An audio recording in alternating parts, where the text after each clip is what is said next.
Hallowed be thy name. Hallowed be thy name.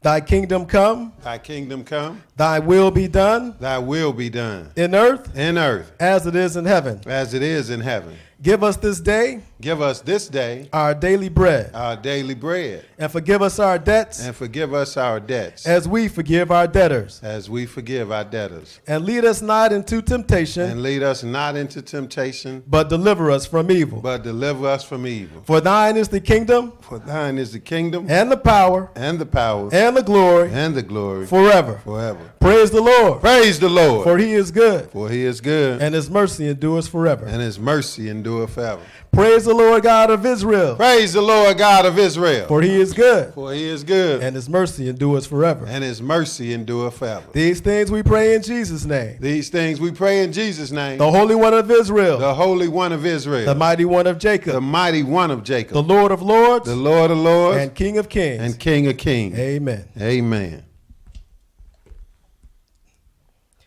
Blessed is the man that walketh not in the counsel of the ungodly, nor standeth in the way of sinners, nor sitteth in the seat of the scornful. But his delight is in the law of the Lord, and in his law doth he meditate day and night. And he shall be like a tree planted by the rivers of water, that bringeth forth his fruit in his season. His leaf also shall not wither, and whatsoever he doeth shall prosper. The ungodly are not so, but are like the chaff which the wind driveth away. Therefore the ungodly shall not stand in the judgment, nor sinners in the congregation of the righteous. For the Lord knoweth the way of the righteous, but the way of the ungodly shall perish. I read Psalm 1, verses 1 through 6. May the Lord add a blessing to the reading, hearing, and doing of his word. In Jesus' holy name we pray. Amen. Amen. And praise the Most High God of Abraham, Isaac, and Jacob. Peace to everybody that's here in the name of Jesus. Peace to everybody tuning in on the internet, as well as on the phone conference line, as we get into another Sabbath lesson. And the good thing about all the lessons we do is not just benefiting people here that's here with us this evening, benefiting people all over who tune in on the internet. So we're glad to be able to commune with everybody on the Lord's Sabbath day. And one of the main things that we stress that a lot of people are not privy to is that one of the most important things dealing with God is getting some understanding, knowing exactly what's going on. And we know that to be true, getting understanding, knowing what's going on in every endeavor in life, except when it comes to the word of God or God. People have assumed you really don't need no knowledge. You really don't need to, understand exactly what's happening because God is going to take care of you. God is going to, I had people actually tell me that. I was reading something years ago to a sister in Revelation, and she basically, she act like she believed in God and trust in God, but she basically closed the Bible, closed the book up, and said, no, I don't want to read that. That's scary. I don't want to know nothing about that. But that's the very thing you need to know about, so you can get some understanding. If you pay attention to a lot of our modern day preachers, and you got, when I went to church growing up, I went to a Baptist church. If you watch a lot of the Baptist church or whatever they call Kojic, Church of God in Christ, hardly any of them ever venture in Revelation. They don't even deal with Revelation at all. But again, they have failed the test to understand that the most important thing is getting some understanding, period. Especially when it comes to things that we're going to talk about tonight, dealing with the last days that we living in. Because we living in the last days. And God has left us instructions on how to overcome, how to handle the bad, the terrible things that's going to happen in these days. See, we understand the world is bad now. The world is upside down, but we know it's only getting worse. We know that. But the good news is God then gave you an instruction manual, as Brother Wayne used to always say, gave you an instruction manual where you could navigate through the terrible times. You could get through it because he informed you already on exactly what you need to do. But too many people think the Lord just going to take care of them. That's why we got a lot of emotionalism in church. We got a lot of jumping and shouting and boo-hooing, and you don't get no understanding out of that. It's just like going to a party with a bunch of drunk people at some of the churches that we have. And that's what it really is. People in there are spiritually drunk. And people say, well, you talking about, look, it's just the truth. You got to get understanding. You can't think that God left you a Bible with all the information you need to know and you going to ignore it and he just going to take care of you anyway. No, he's taking care of you by giving you the instructions in advance, giving you what you need to know in advance. That's how you know it's true, because he told you way before it even happened. He lets you know. You know, somebody might read, it's a script. Sometimes people take one verse out of context. It's a verse that said you can have the peace of God that passes all understanding. Oh, brother, see, I got that peace that passes all understanding. Well, first of all, to have that peace, you need some understanding. You still need some understanding. You ain't going to have that peace without no understanding. See, that's what it give you that, because you got some understanding. And then when you run into something that you can't control, that you can't handle, that you can't deal with, you can still have peace in that situation because of the understanding you got in the first place. Well, we're going to get into it, brothers and sisters, because you got important stuff on the scene, and we don't need to get sidetracked by things that's not important.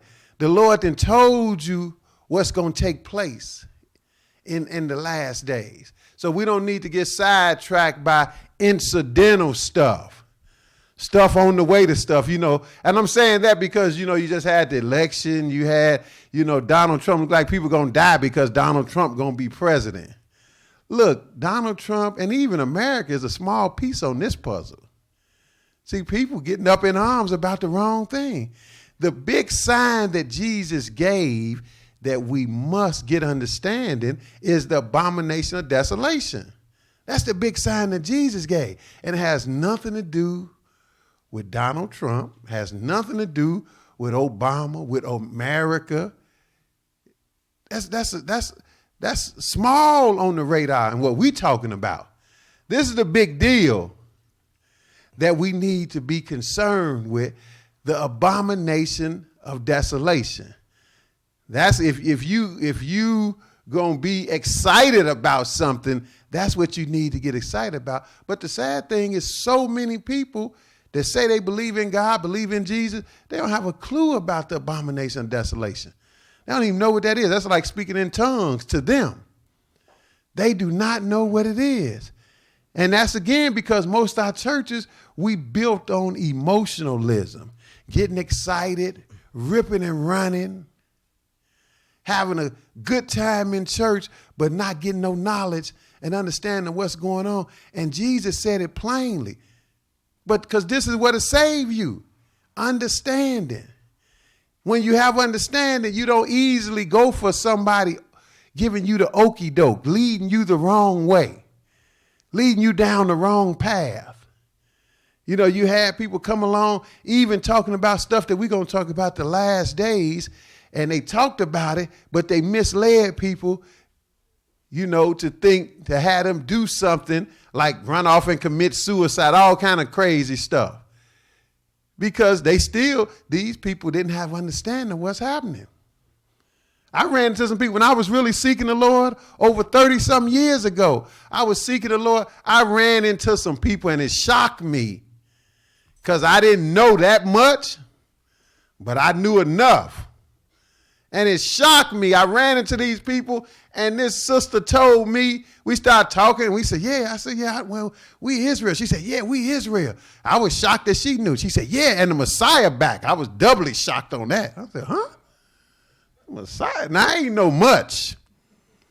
I didn't know much at all then. I hadn't even met my real teachers, Brother Bowie, Brother Daniel. I hadn't even met them yet. I'll never forget, I ran into her in Chicago on 87 Cottage Grove by Walgreens, and she said the Messiah is back. I did a double jump. I'm like, wait a minute. Why? I don't know. Seemed like everybody's supposed to know that. No, he back, and we take care. I even went to their place. They had a place. This is the so-called Yahweh ben Yahweh people, and that Messiah she was talking about, he died of cancer not too long ago. But they had a place on Satan Knife and Stone. I just went over there just to peep. They wouldn't even let me in. They were so afraid. They was peeping out, well, who sent you? Says, you got a Bible study or something going on? Wait a minute. They left, come back to the door. Never opened the door, peeping out. Who sent you? I said, man, I just asked. Somebody told me you had a Bible study here. Wait a minute. And I said, skip them people. But wasn't meant to go there. But I had a problem with it already. They've got to show me how the Messiah was back. And I know he couldn't have been back, especially when I got more understanding, because what Jesus is going to tell us in this lesson that you got to get understanding of hadn't taken place. So I know he couldn't have been back. And I ran into some of them years later when I got more understanding on the bus stop, and I challenged them on it, and they looked at me like I was crazy. I said, so y'all believe the Messiah back? Yeah, he back. I said, well, when did this happen? And they had no answer. They got on the bus. The abomination of desolation, please understand. This is what we must understand. All the other talk about this and talk about this, talk about that. Hey, most of that's incidental. This is what we need to understand and be looking for. The abomination of desolation. Please understand. Proverbs 4 and verse 5 is where we're going to start at. Proverbs 4 and verse 5. Go ahead, my brother. Get wisdom. Get understanding. Forget it not. Neither decline from the words of my mouth. See, he been telling you this. Get wisdom.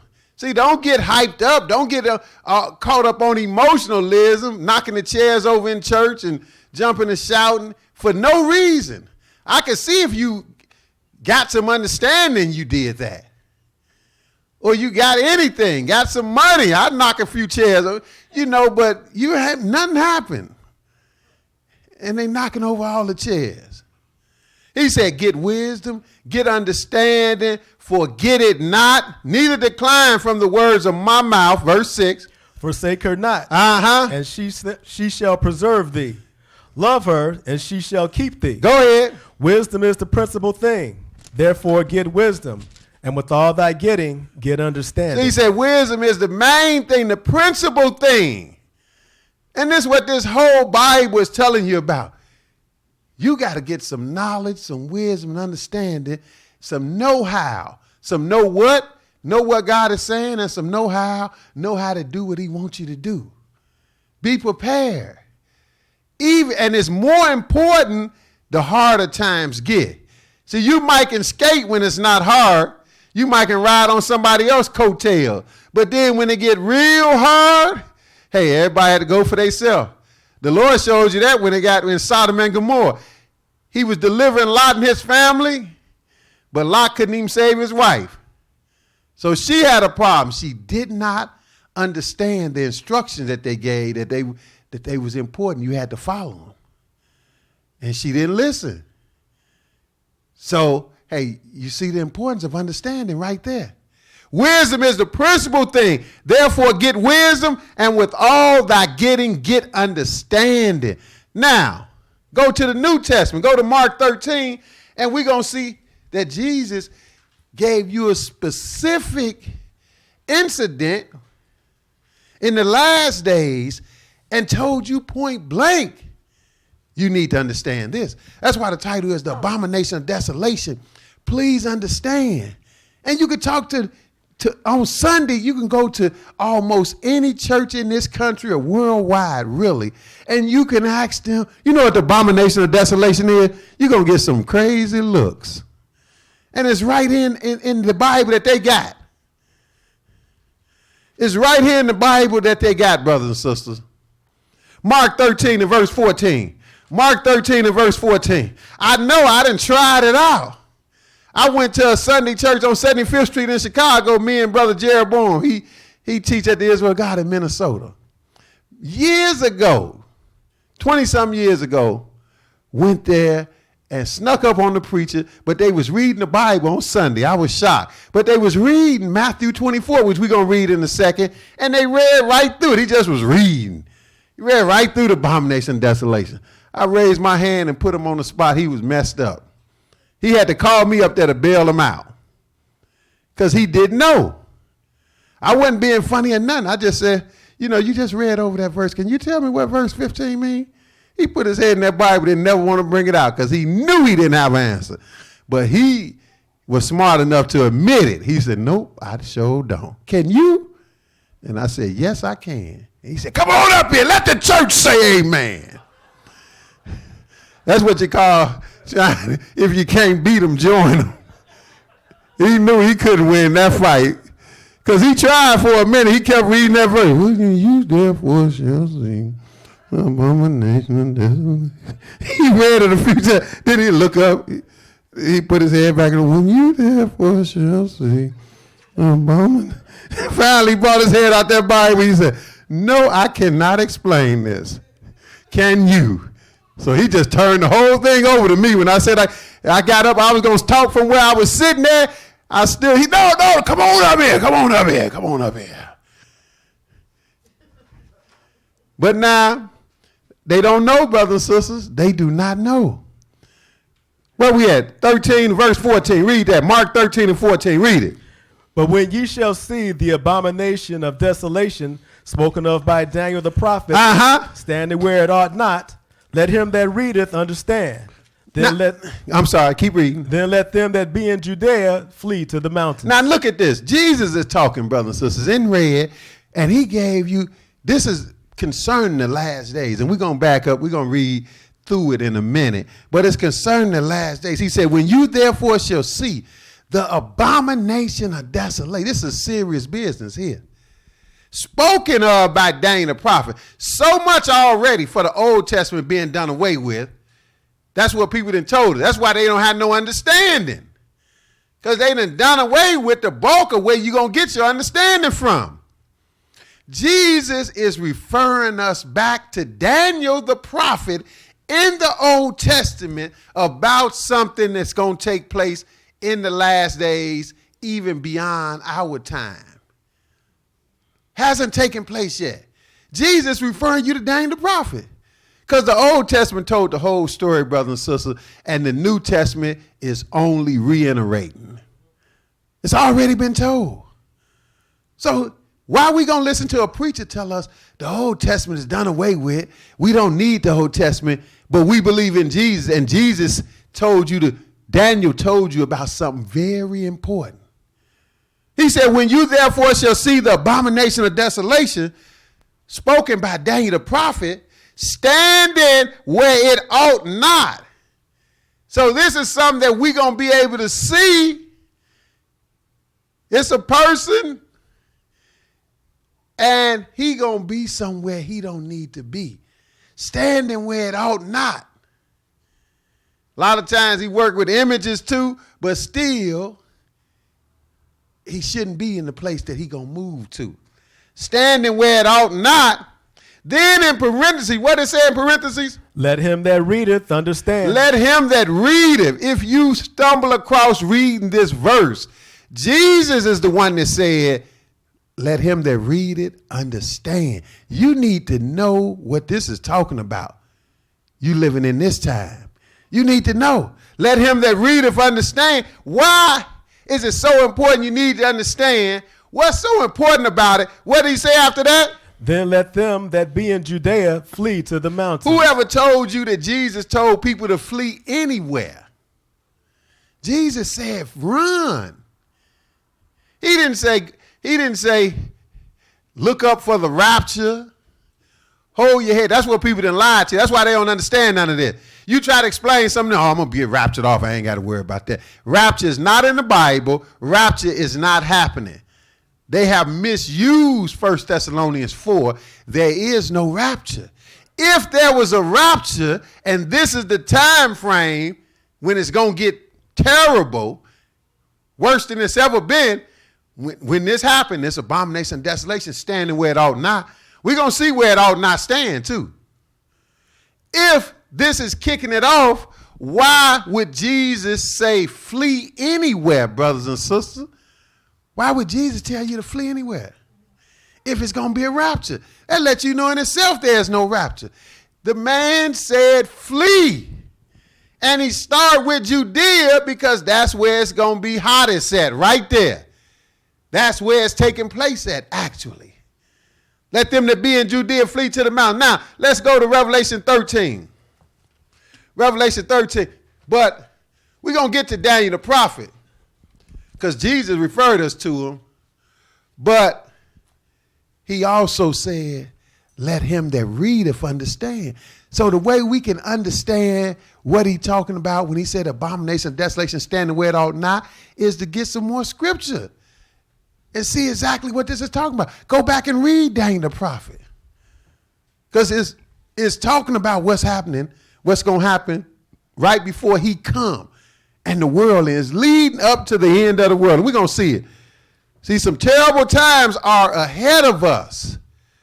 But the worst times will be signaled by the abomination of desolation standing where it ought not. Revelation 13 and 18. Notice this, because this is the same individual he's dealing with. And the problem is, brothers and sisters, we're not just dealing with one crazy, wicked man. You're dealing with a man that's going to have armies, plural, behind him. You're dealing with a man that's going to have armies behind him.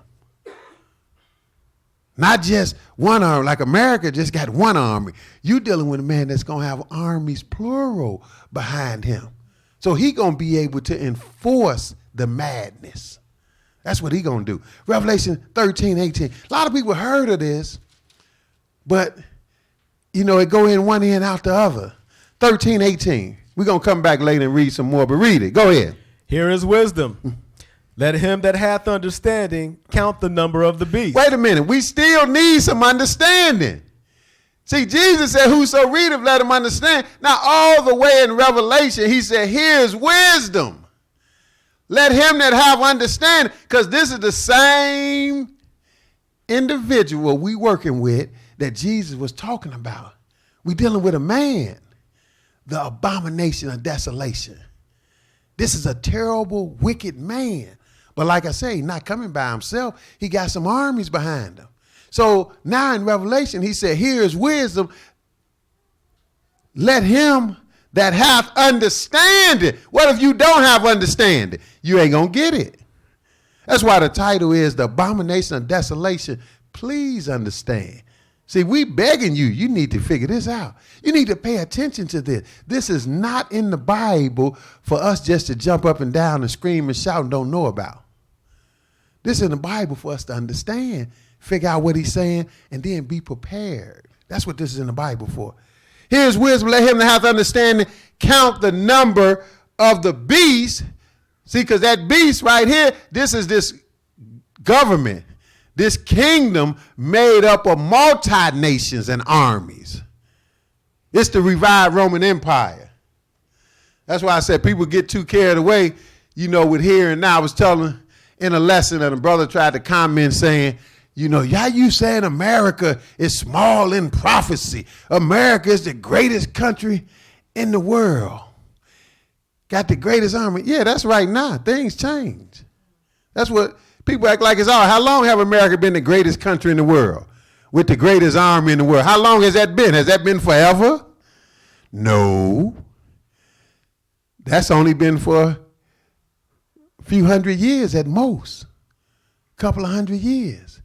Haven't been that long. So in other words, there was somebody else with a great army ruling things before. America haven't always controlled the economy. You know, hey, the dollar is the world currency, but before the dollar was the world currency, the pound. The Britain pound was the world currency. So things change. So just because it is that way today, hey, we know a change is coming concerning the world landscape. And this is what he's talking about. That's what this beast is. This is a revived Roman Empire. Here, he said, let him that hath understanding count the number of the beast, for it is what? For it is the number of a man, and his number is 666. See, you can really identify him. This is how you know he coming out of Rome. His number is 666. People that came up with all kind of ways, and we know it's fairly simple to identify this individual. Because his title, the man's title, the head of the beast, the head of this empire, which is a religious figure, it adds up to 666 in Roman numerals. And it's one of the titles that basically is slapping Jesus' face, because he claims to replace Jesus, and Jesus didn't tell us he needed a replacement.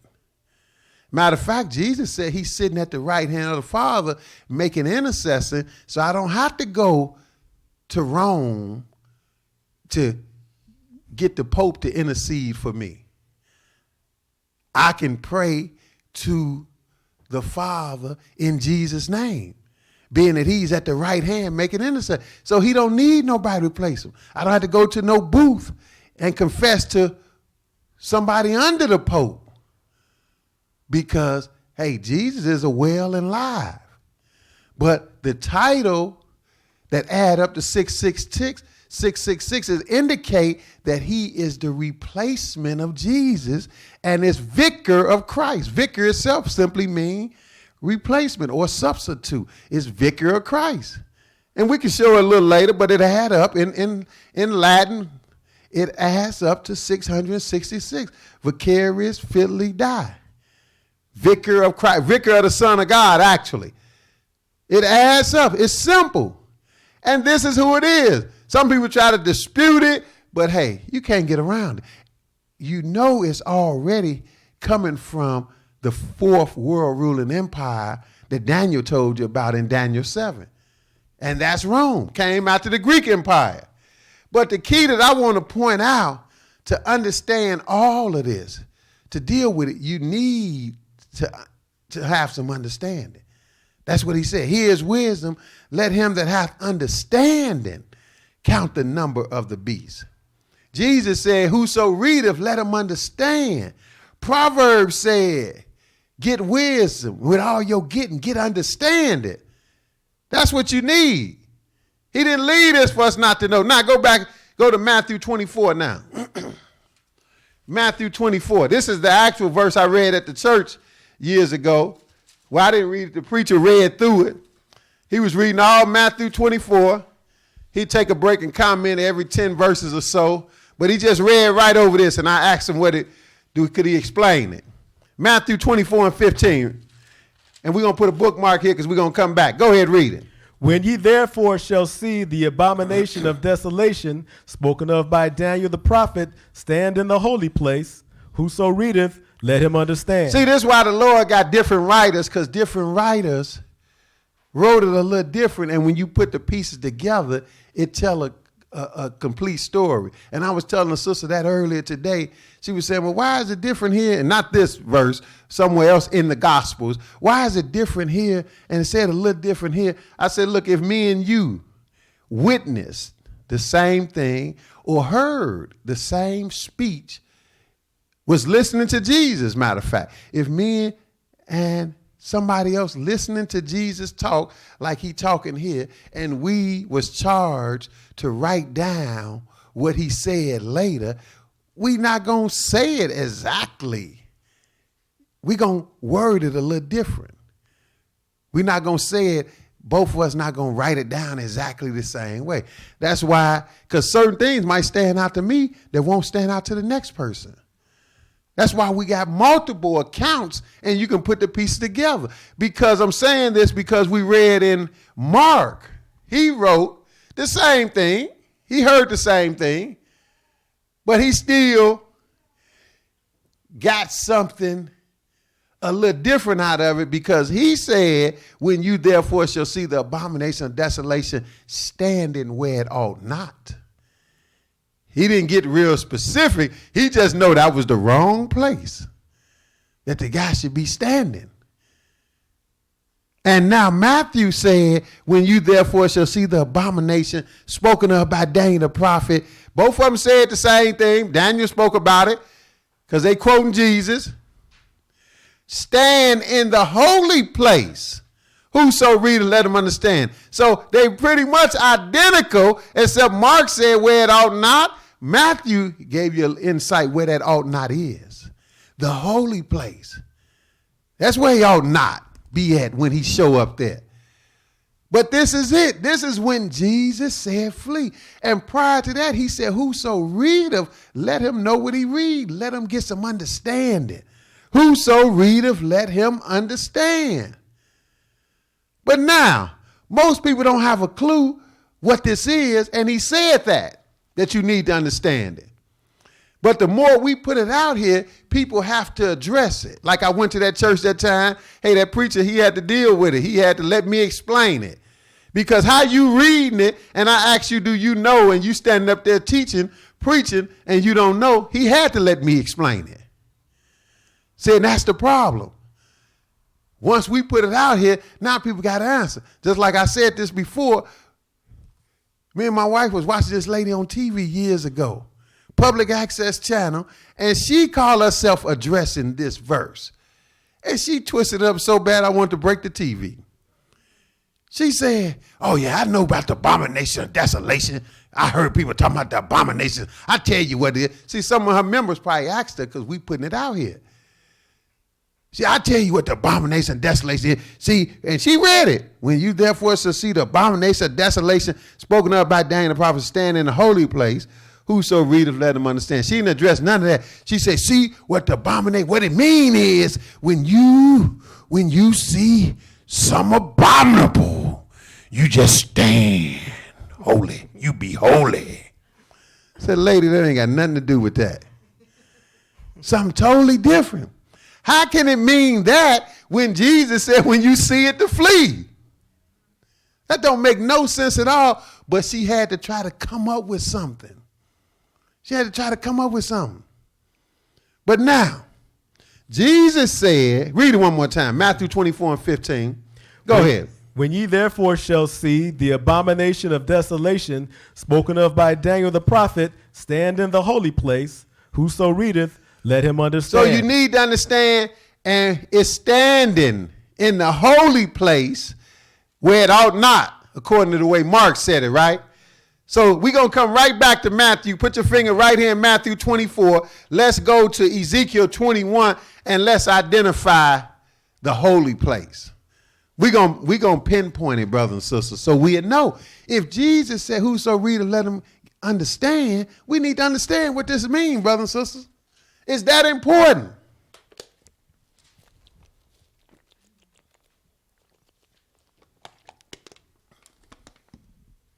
(21) 1 and 2. Ezekiel 21, 1 and 2. Okay, go ahead. And the word of the Lord came unto me, saying, Son of man, set thy face toward Jerusalem, and drop thy word toward the holy places. Wait a minute. Now, way back here, the Lord had told Ezekiel, son of man, this is what I want you to do. Set your face toward Jerusalem and drop thy word toward the holy places. See, this is the only place God has ordained holy places. In Jerusalem. He had other places where he temporarily used in the past, but when he finalized things, it all wound down to Jerusalem. That's the holy place. That's where it's at. That's the holy city. We should have heard that. It's throughout the whole Bible.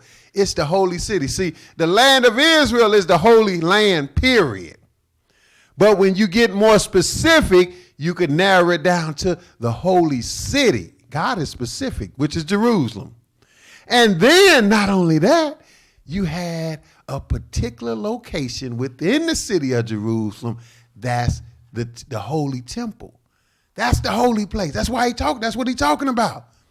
He says, son of man, set thy face toward Jerusalem and drop thy word toward the holy places and prophesy what?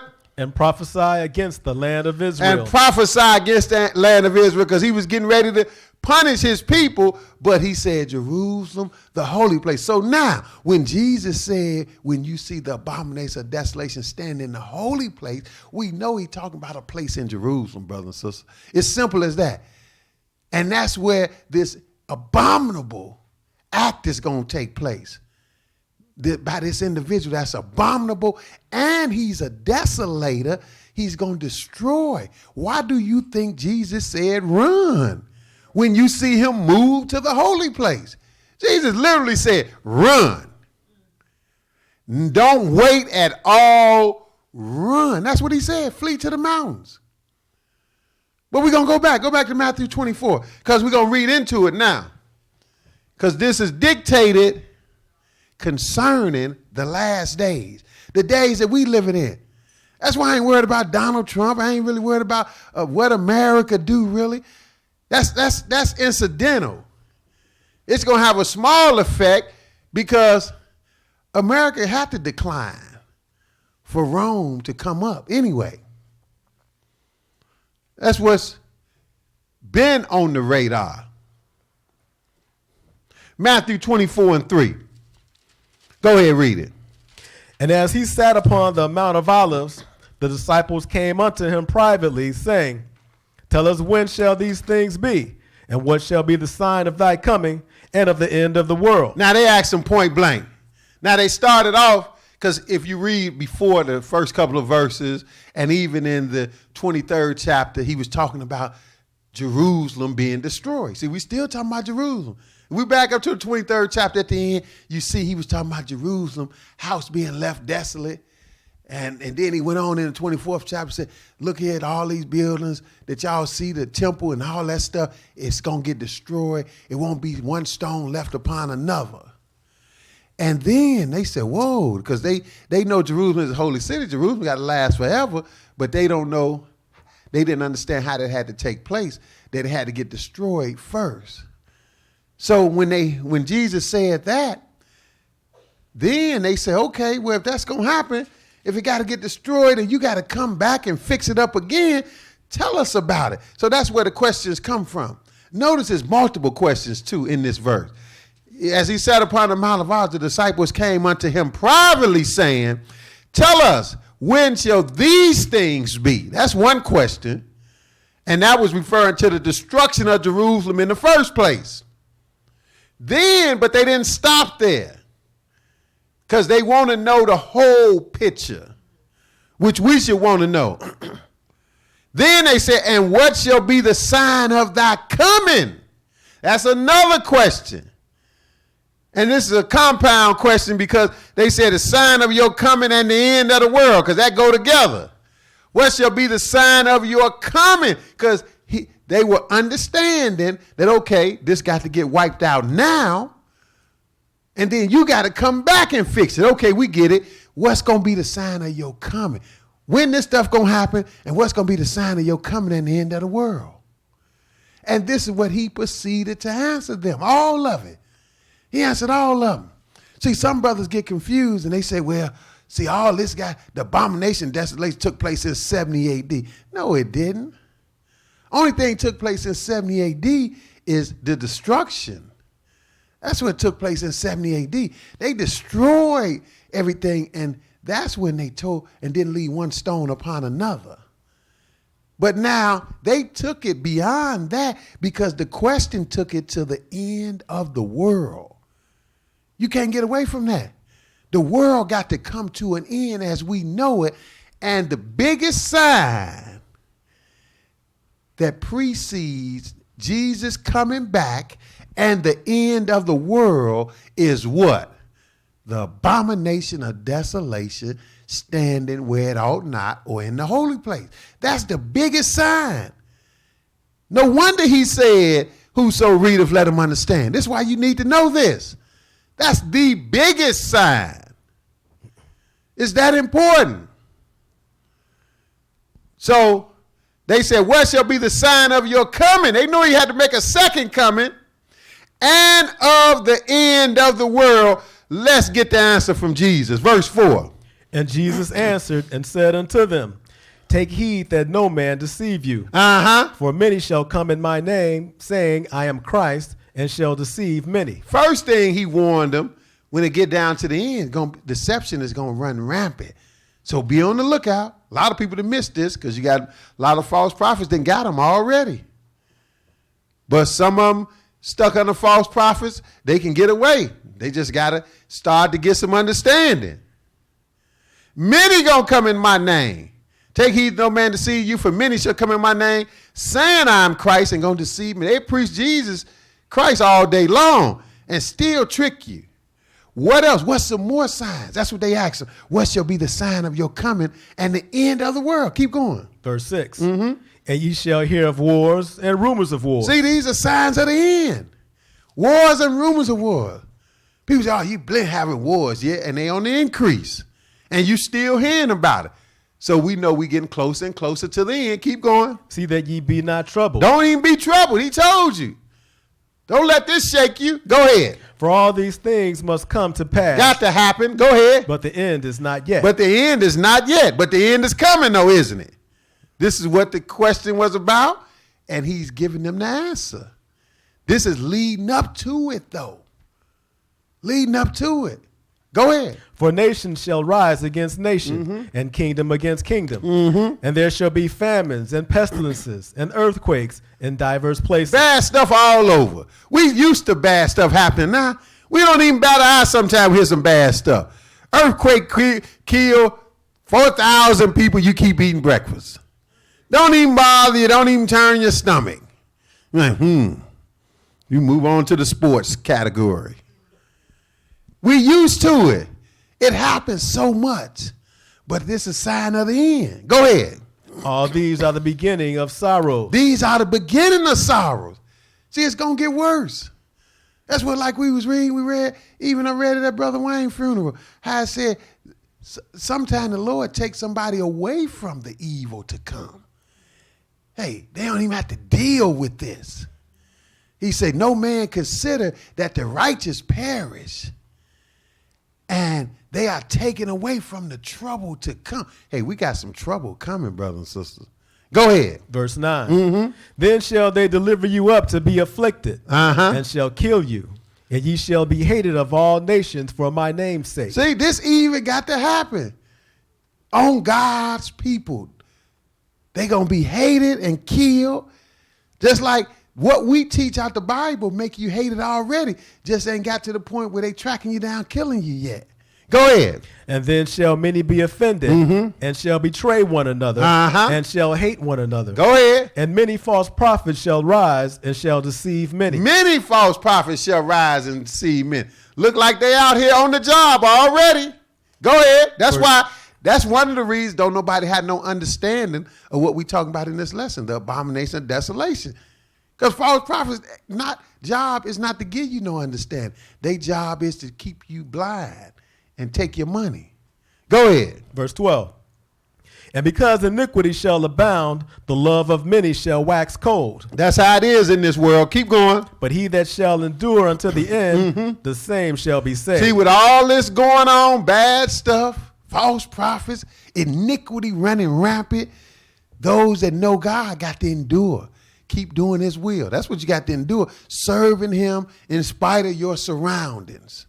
Keep going. And this gospel of the kingdom shall be preached in all the world. See, go ahead. For a witness unto all nations. And then what? And then shall the end come. See, we a big part of the end coming. With all the bad stuff, with all the wars and rumors of wars and famines and nation against nation, earthquakes, iniquity abounding, false prophets all over the place, God still got some people like us that's preaching the gospel. And it got to be preached all over. That shows you the mercy of God. As bad as the world is, God said, I'm going to give them a chance. That's really what he's doing. He will not let the end come back and kill every single person that's wrong until he give them a chance to get their act together. That's the mercy of God. That's what he's saying. He said, and this gospel of the kingdom shall be preached in all the world for a witness unto all nations. And then shall the end come. But the end is coming. We are at the brink of the end, but the most important sign we have yet to see. Go ahead. 15. When ye therefore shall see the abomination of desolation, spoken of by Daniel the prophet, stand in the holy place, whoso readeth, let him understand. Then we get to this verse. See, this verse, this is the key to open the door to immediately to the end. All the other stuff is just leading up to it. That's why he specified this. When you see this, when you therefore shall see the abomination of desolation. Now, how somebody, first of all, brother's going to tell you this happened in 70 AD. Clearly, we talking about something that happened at the end. Because we down to the end now. When you see the abomination of desolation spoken of by Daniel the prophet, stand in a holy place, whoso readeth, let him understand. Then what do he want you to do? What is he telling you to do? Go ahead. Then let them which be in Judea flee into the mountains. Run again. Literally drop what you're doing and run. Isn't that something? That's quite a contradiction to being raptured, brothers and sisters. Run. That's what he's saying. It's like the house on fire. Somebody said, run. You know, all kind of situations, you know to run. Police chasing you, run! Abomination of desolation. I said that because I was little in Chicago, and me and my friend was out past curfew. And he was pushing me on the little go-kart we made. We was about 9, 10 years old. He pushed me on the little go-kart halfway home, and the police saw us and started chasing, and he took off, was gone, and I was standing there kind of dumbfounded, and people across the street said, run! Run! But you know what that means. This is what Jesus said, run. Ain't that what he said? And he got a place where you could be protected, because what good is it going to do for you to run to some mountains? You don't have no solution out there except the Lord got something planned. That's why he said that. Because he's going to make it clear. Don't even take nothing with you. Don't go back to get nothing or anything. Then let them that be in Judea flee to the mountain. That lets you know it's hot and heavy in Judea. That's where it's taking place at. You got to go immediately. Go ahead. Let him which is on the housetop not come down to take anything out of his house. Don't go back for nothing. Go ahead. Neither let him which is in the field return back to take his clothes. Mm-hmm. And woe unto them that are with child, and to them that give suck in those days. So don't go back to get nothing, and you're going to be handicapped if you got a baby that you're giving suck to, or you pregnant. Women will be handicapped in those situations because it's hard to run under those conditions. Not just that, but what else? But pray ye that your flight be not in the winter, neither on the Sabbath day. He even said, pray that when it's time for you to flee, run, take flight, pray that it's not in the winter on the Sabbath day, because it's hard to travel under those conditions. In Jerusalem, they had shut things down, and in the winter, it's hard to get around. So he said, pray ye that your flight be not in the winter, neither on the Sabbath. That lets you know the Sabbath day is still the Sabbath day, too, to Jesus. But that's something else. Go ahead, 21. For then shall be great tribulation. Why? Why all the urgency, brothers and sisters? And where did it start at? All the urgency started at when you therefore shall see the abomination of desolation spoken of by Daniel the prophet stand in the holy place where he ought not to be standing. When you see that, And who read it need to understand that. That's what started this urgent time that Jesus even said, drop everything and run. That's what started it. And why is it so urgent? Because he said, for then, 21, for then shall be great tribulation, such as was never in the world ever or ever will be again. The worst time, there's been some bad times in this world, but this is going to top them all. This is going to top them all. No wonder he said, run. For then shall be great tribulation, such as was not since the beginning of the world to this time, no, nor ever shall be. It won't be a time as bad as this ever again. That lets you know time going to go on. But it's going to get so bad that time could end, period. That's why these scientists, they got enough sense to know that. They got enough sense that man could stop time if God let him. What do you mean man could stop time? Man could kill everything breathing. He could end it all with these weapons he got. That's why they got the atomic doomsday clock. That they keep track of it. They move it back and forth. You're going to see them moving it closer to midnight pretty soon. They got this clock that they fluctuate. It's been between, it's somewhere between 10 minutes to midnight and midnight, and they move the hand a minute or two depending on how the world scene look, and if they look like they're going to hit us with these nuclear weapons.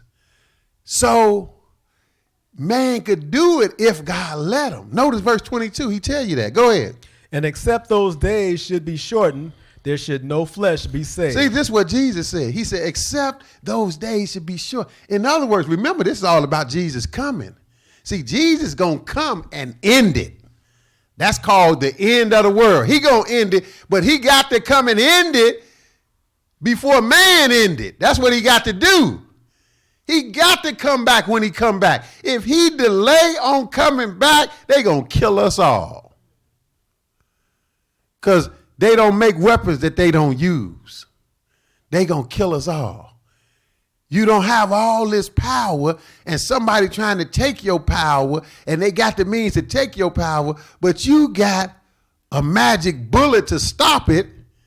Eventually you're gonna use it. Look, I got a magic bullet. Yeah, it's gonna kill me too, but it's gonna kill y'all too. So I'm gonna use it instead of losing my power. That's what they gonna do. That's why he said, except those days should be shortened, there should no flesh be saved. Absolutely none. But what? But for the elect's sake, those days shall be shortened. But for his chosen people. See, God can't lie. That's sure God keep his word no matter what. He could be mad at you all, mad as he want to be. He still know he can't lie.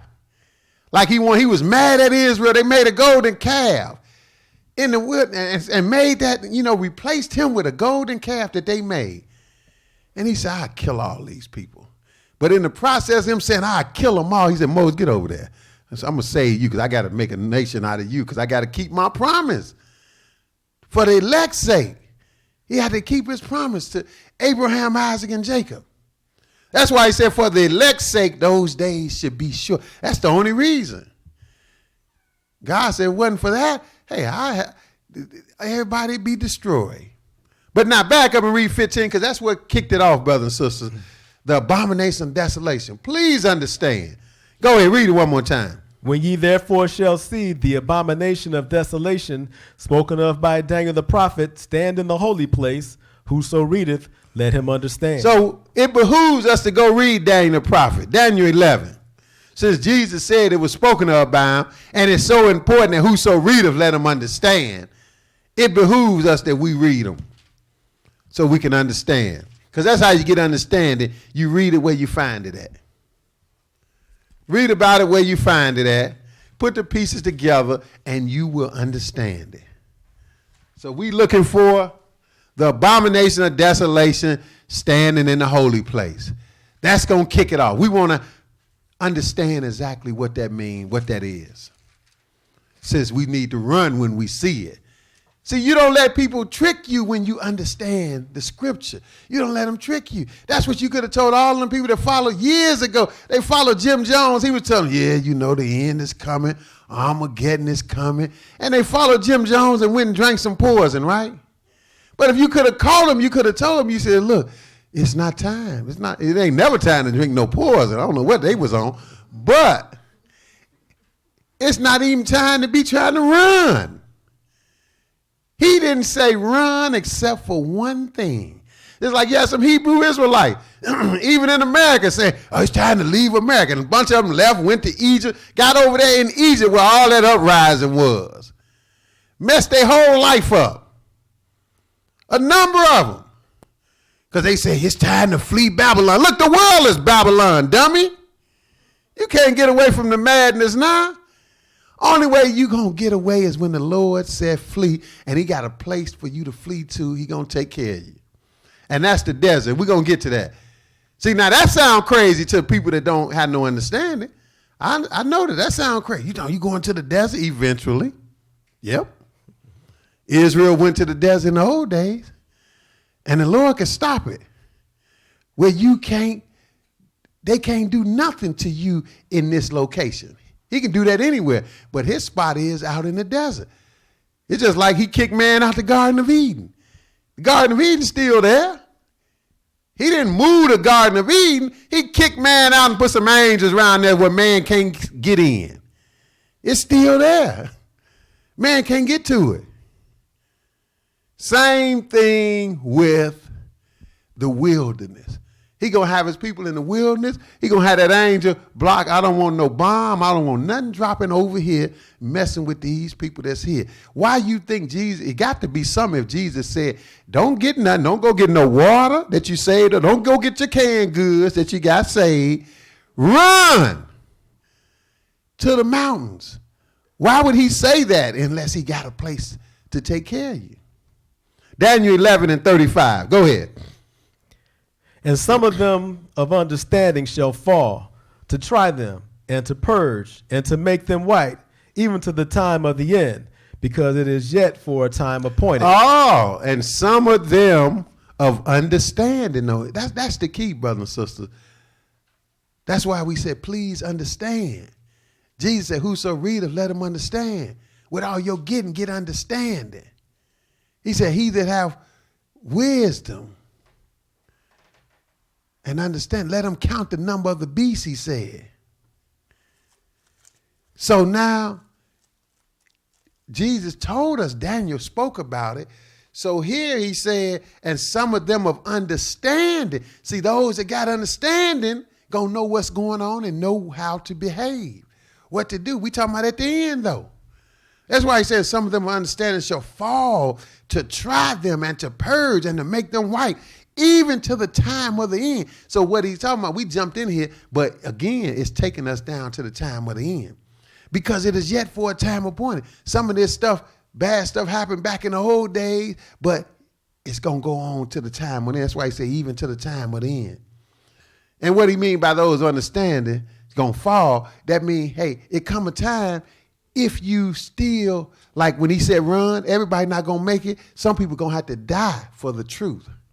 And if you in that position, you'll be better off giving your life up than going along and taking that mark. You'd be better off giving your life up. So some understanding going to do that. You have to have understanding to do that, though. But first priority is to get away from it in the first place, to run when the time comes. 36. And the king shall do according to his will. Now the king, see, this is the same one. This is that abomination of desolation standing in the holy place. And we're going to see it in a minute.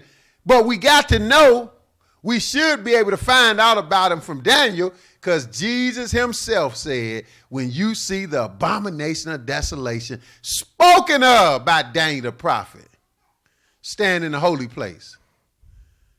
When you see it, do that. Daniel told you about it. Whoever read it, understand. So that's what it said. The king shall do according to his will. That's the problem. He's doing according to his will, not God's will. Go ahead. And he shall exalt himself and magnify himself above every God. Above every God, including the one and only God. This man is crazy. He going to get it in the end, but he going to wreak havoc in the meantime. Go ahead. And shall speak marvelous things against the God of gods. Speaking marvelous things against the God of gods. This is how you identify this guy. Go ahead. And shall prosper till the indignation be accomplished. For that is determined shall be done. Go ahead, 37. Neither shall he regard the God of his fathers, nor the desire of women, nor regard any God. For he shall magnify himself above all. See, he magnify himself above all. And he's not even going with the old status quo that his predecessors been going with. He gonna regard nor the desire of women, nor regard any God. And that's one of the MOs. They don't desire women. They say even if you're gonna be a priest in the organization, you have to be celibate. That sounds like they don't desire women, right? And that shows you how twisted that is, because you try to turn the desire off from women, then you're messing around with some little boys. You might as well stuck with the women. It's twisted up. God never said a priest couldn't be married, but this is what's being said. This is him. He said, neither shall they desire women. Go ahead, 38. But in his estate shall he honor the God of forces. And the God whom his fathers knew not shall the God of forces. That means, hey, he got some armies that's doing his bidding. That's who called the shots. And a God whom his fathers knew not shall he honor with what? With gold and silver and with precious stones and pleasant things. Go ahead. Thus shall he do in the most strongholds with the strange God, whom he shall acknowledge and increase with glory. Go ahead. And he shall cause them to rule over many and shall divide the land for gain. Keep going. And at the time of the end shall the king of the south push at him. Now all this got specific meaning. We're not really going to get into the intricacies of it, but we know one thing. Verse 40 said, at the time of the end, we still dealing with the end of the world. The disciples asked Jesus, what shall be the sign of your coming and the end of the world? So, and he is actually the one in the north. So at the time of the end, the king of the south shall push at him. So he's going to get some opposition, and it's coming from Egypt, but I ain't going to get into all of that. He's going to get some opposition because, again, this is all a part of the landscape of the end. You got fighting, you got wars, you got rumors of wars, and in the midst of all that, you got this abomination of desolation standing in the holy place.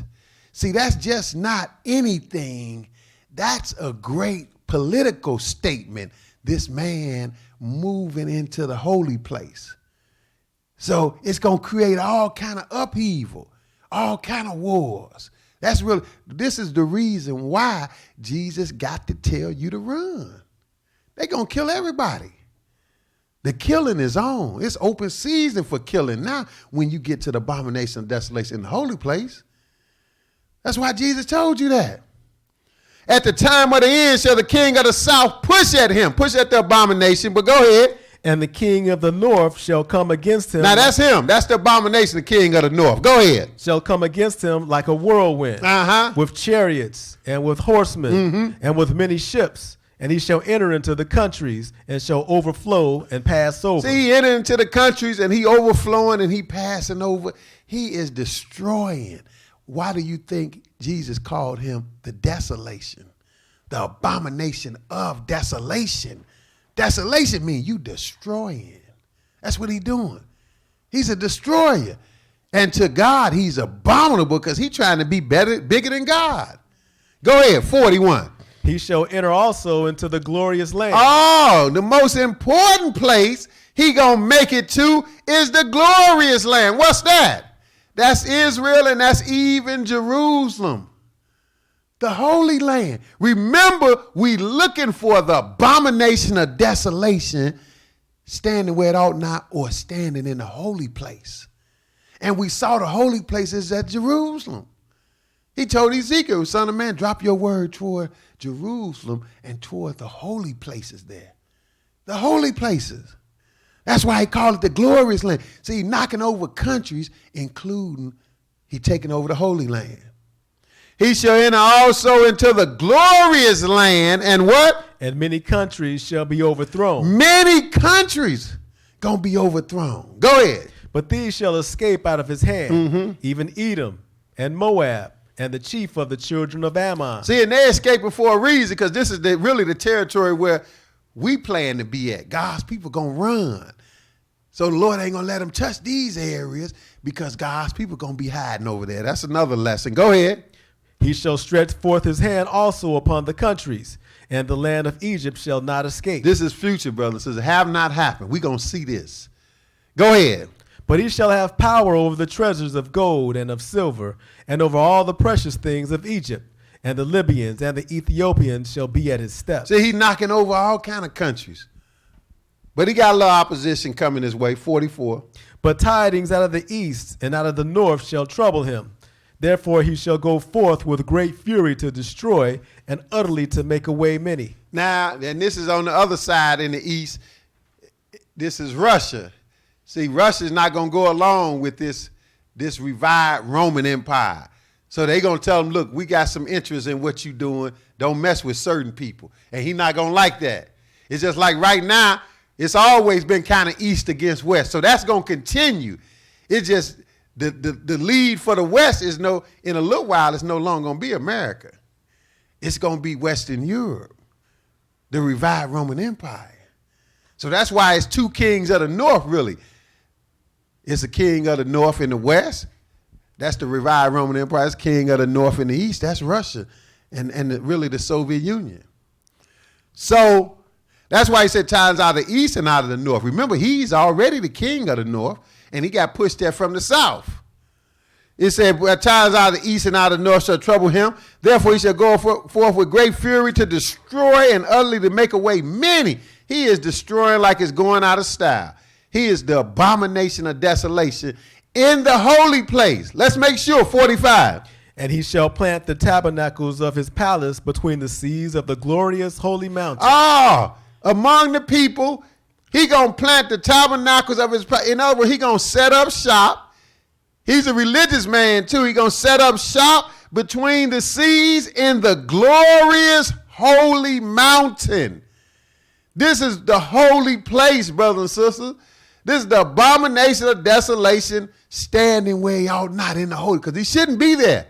And the Lord going to get him when he comes. Remember, this is preceding Jesus coming. We working our way to Jesus coming, but before Jesus come, the biggest thing on the agenda is the abomination of desolation, moving to the holy place where he ought not.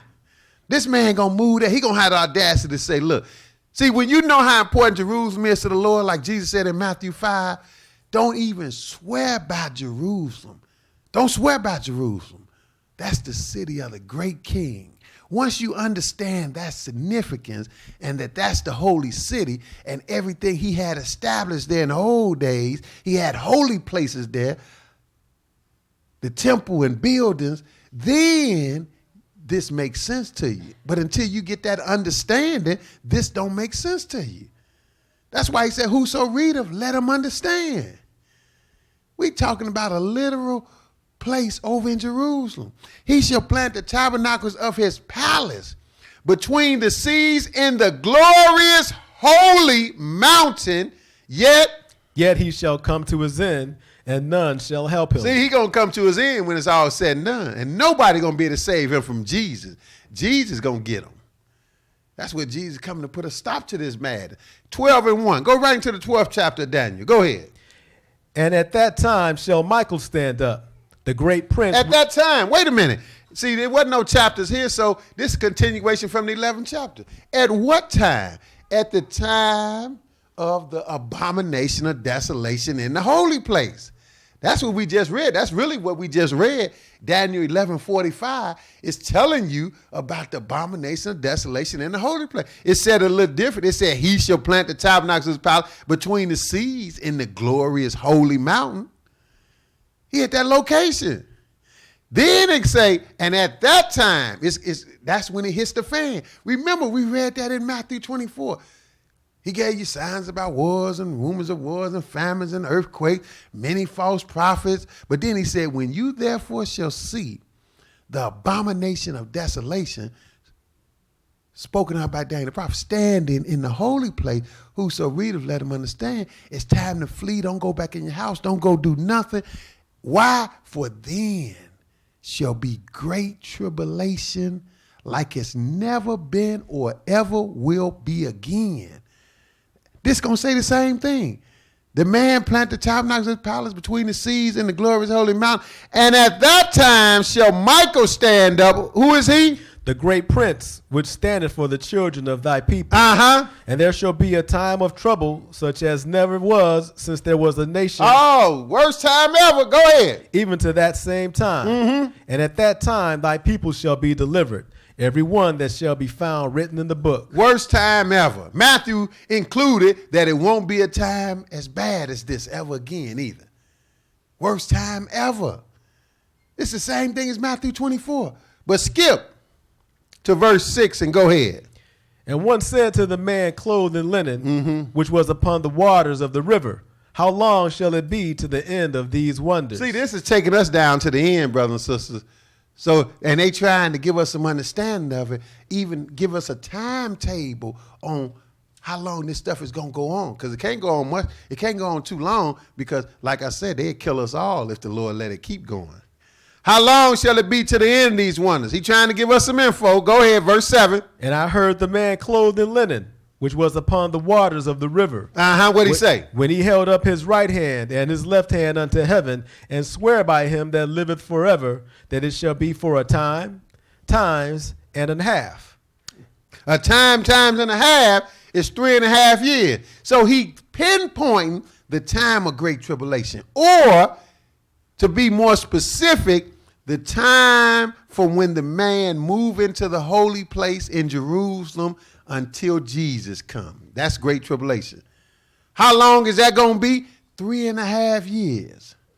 From the time the abomination of desolation is in the holy place, when he get there, Jesus said, run. From that time, you got 3.5 years till Jesus come. That's why it's going to be terrible during those 3.5 years. Worst time ever. That's what he said. That's what he mean when he said time is 1 year, and add that to times plural is 2 years. 1 + 2 is 3, and in half a time, 3.5 years. Some people would be teaching, these so-called biblical scholars tell you it's a 7-year tribulation. They messed up one verse to say that, but that's all they got, and that's not the verse not saying nothing about that. They had nothing else to back it up, but they take one verse out of context. We got countless verses that say it's only great tribulation is only 3.5 years. This is one of them. Go ahead.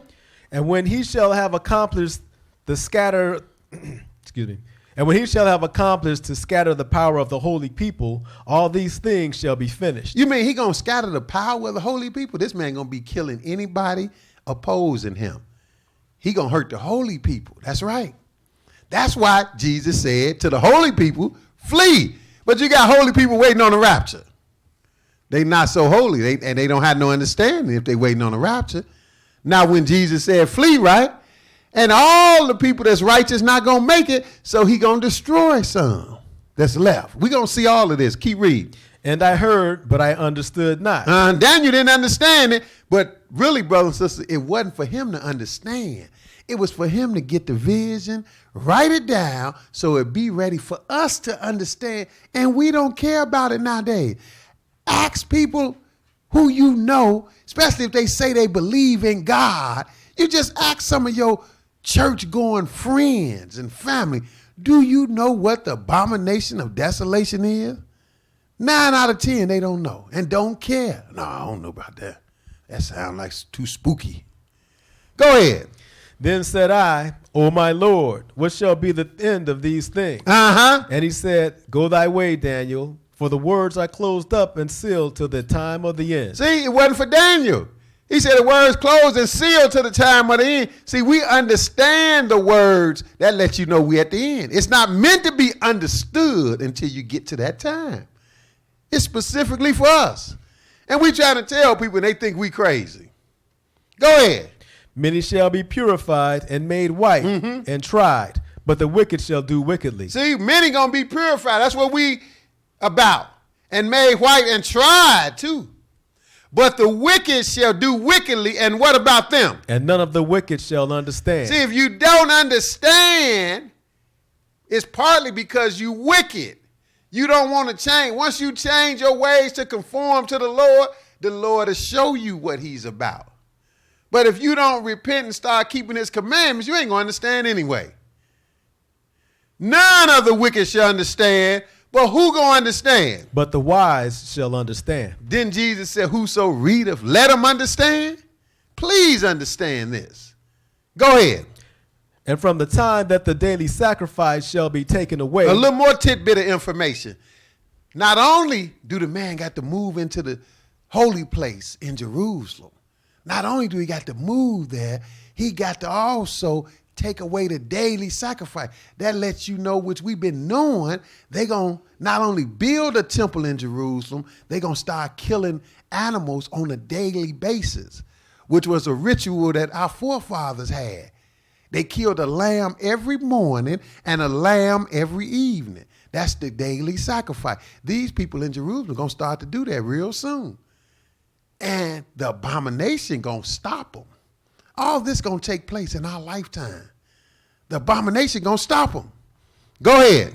And the abomination that maketh desolate set up, there shall be. And Read the 11 abomination. again. Read 11 again.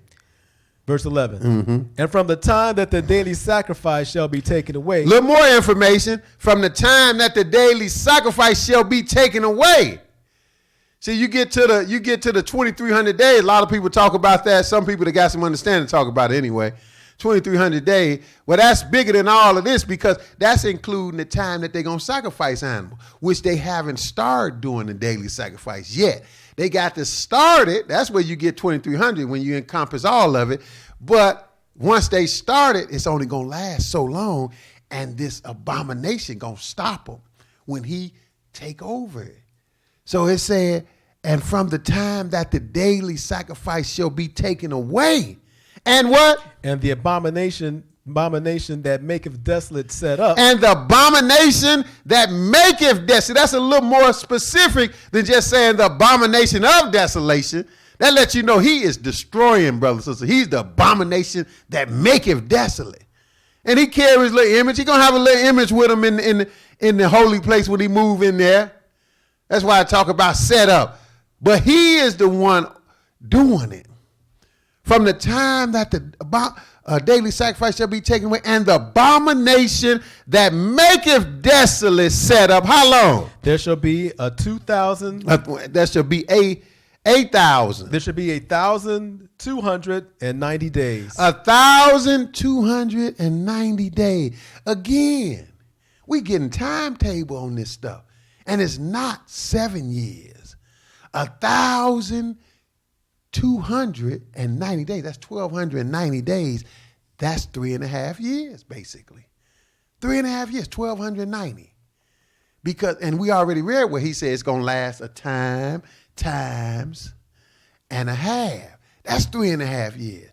1,290 is 3.5 years. It's really 30 days more because 1,260 is more specifically 3.5 years. So when you put the extra 30 on there, that's another month. But why is that? Because he's talking about the daily sacrifice being taken away.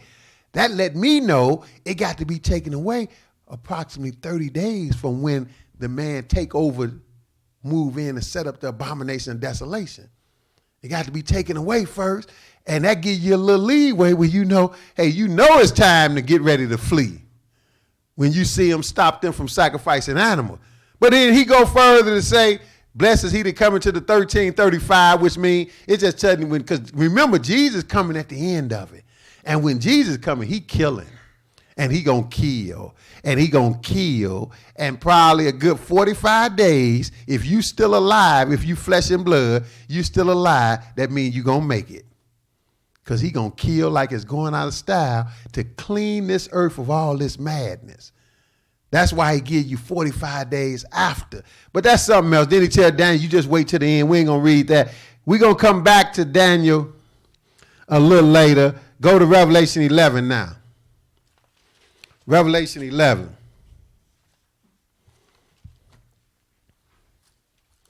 And we're going to start at verse 1. So all this stuff is foretold, brothers and sisters, so we know what's going on. And it's real simple, but we don't have to get hyped up on the wrong thing.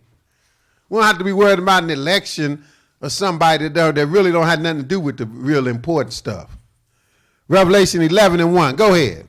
And there was given me a reed like unto a rod, and the angel stood, saying, Rise and measure the temple of God, and the altar, and them that worship therein. Okay. We got some measuring going on, which indicates we're going to have some building. We're going to have some building going on. Because right now, since 70 AD, there has been no temple in Jerusalem. They destroyed it down. One stone, one left upon another. So it's going to have to be some building going on over there to fulfill these prophecies. Go ahead, let's see. Verse 2. But the court which is without the temple leave out, and measure it not. For it is given unto the Gentiles, and the holy city shall they tread under foot 40 and 2 months. Same thing, 3.5 years. 40 and 2 months, brothers and sisters. 36 months is 3 years. 3 times 12 is 36. And then you add 6 more to get to 42. 3.5 years. Same as a times and a half. Same as basically 1,290 days. I told you it was an extra 30 on that 90 to include the taking away of the daily sacrifice. Same time. Where we get a 7-year tribulation? This is what so-called scholars be telling people. So those that talk about this, they still got it wrong. 7-year tribulation. It couldn't even last 7 years. They mess up Daniel 9 that has absolutely nothing to do with great tribulation. That's where they get that from. This is telling you great tribulation. This is from the abomination moving into the holy place until Jesus comes. 3.5 years. And here it is again. This is the great sign that Jesus gave that we need to understand. What was it? When you therefore shall see the abomination of desolation stand in the holy place. Well, here it is. He said, don't measure the court, which is without the temple. Leave it out. See, the Lord got all this stuff measured down to the T. And he done set it up where it's impossible for the abomination to be sitting exactly on his seat. See, he can't sit exactly on the Lord's seat because the Lord, see, that's the Lord's house that he had built in Jerusalem. And that's where Jesus is going to dwell when he come back. So it's going to be a slap in his face for this man who is totally contrary to him, Jesus, to move into a house in the holy place in Jerusalem, the holy city, and act like he run it. That's going to be a slap in Jesus' face. That's why Jesus is going to slap him when he comes. Jesus is going to slap the taste out this man's mouth and put him in the lake of fire. Because he then basically took over his house. But he won't sit directly on the spot because what's on the spot right now is the Dome of the Rock. And see, all this stuff got to get navigated around, but they won't be able to get rid of the Dome of the Rock. I don't care who on their side. They going to get rid of the Dome of the Rock. And that's the exact spot. And they don't even hardly mess with that. But the only way for them to build a temple for this abomination to set up shop is to do it next to it, the Dome of the Rock. And that would be, according to the way it was set up, the measurements in the Bible, that would be the courtyard of the temple. So that's why he said, read verse 2 one more time. What did he say? But the court which is without the temple leave out. He said the court which is without the temple. I don't even want you to measure this because some mess about to take place in this court that's outside of the actual temple. Say it's like the courtyard. See, so it's the Lord got it set up where the man can't sit directly on the spot. He got to sit out in the yard, so they got to build a house out there. But the court which is without the temple, it's on the outside of the temple, leave out and measure not for what? For it is given unto the Gentiles. That's what's given to the Gentiles. Go ahead. And the holy city shall they tread underfoot 40 and 2 months. But it's not nice. It's not pretty. The holy city shall they tread underfoot. Notice it's the holy city. And he is right in the holy place. He's just in the courtyard of the holy place within the holy city. Or Daniel called it the glorious holy mountain. He going to set the palaces up in the seas, in the glorious holy mountain, but he going to come to his end when it's all said and done. He got 3.5 years once he make this move. The Lord is not playing, brothers and sisters. But we don't understand this unless we know how important Jerusalem is to him. So he going to be there for 42 months. At the same time, while he doing dirt, this is why Jesus said run. What else do we got going on? The Lord, verse 3. And I will give power unto my 2 witnesses, and they shall prophesy 1,260 days, clothed in sackcloth. See, the Lord going to have some witnesses with some power to counterbalance things, because this man going to be running away with the world. Got people believing he is God, really.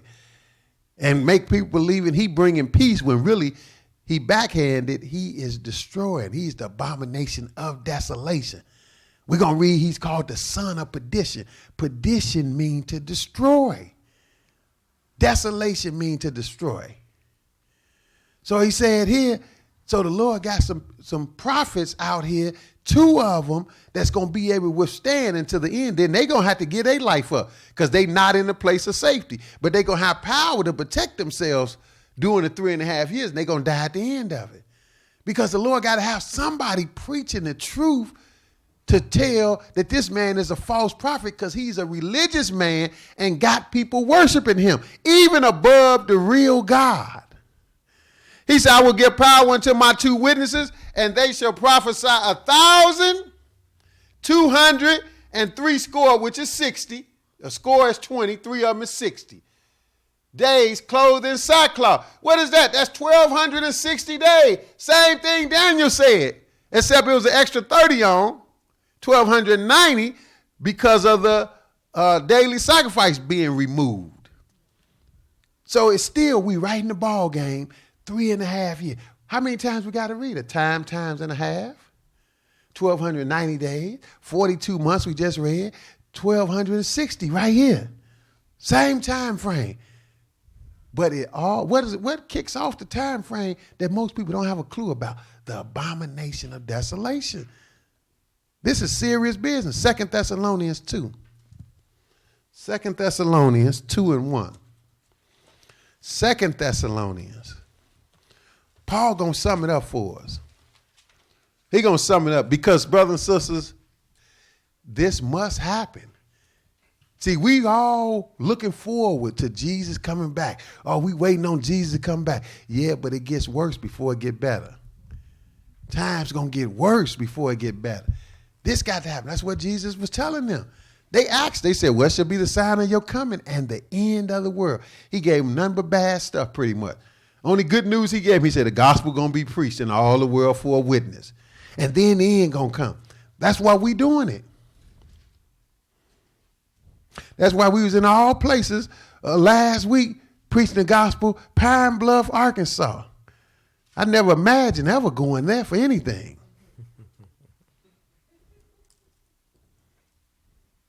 2 Thessalonians 2 and 1. Go ahead.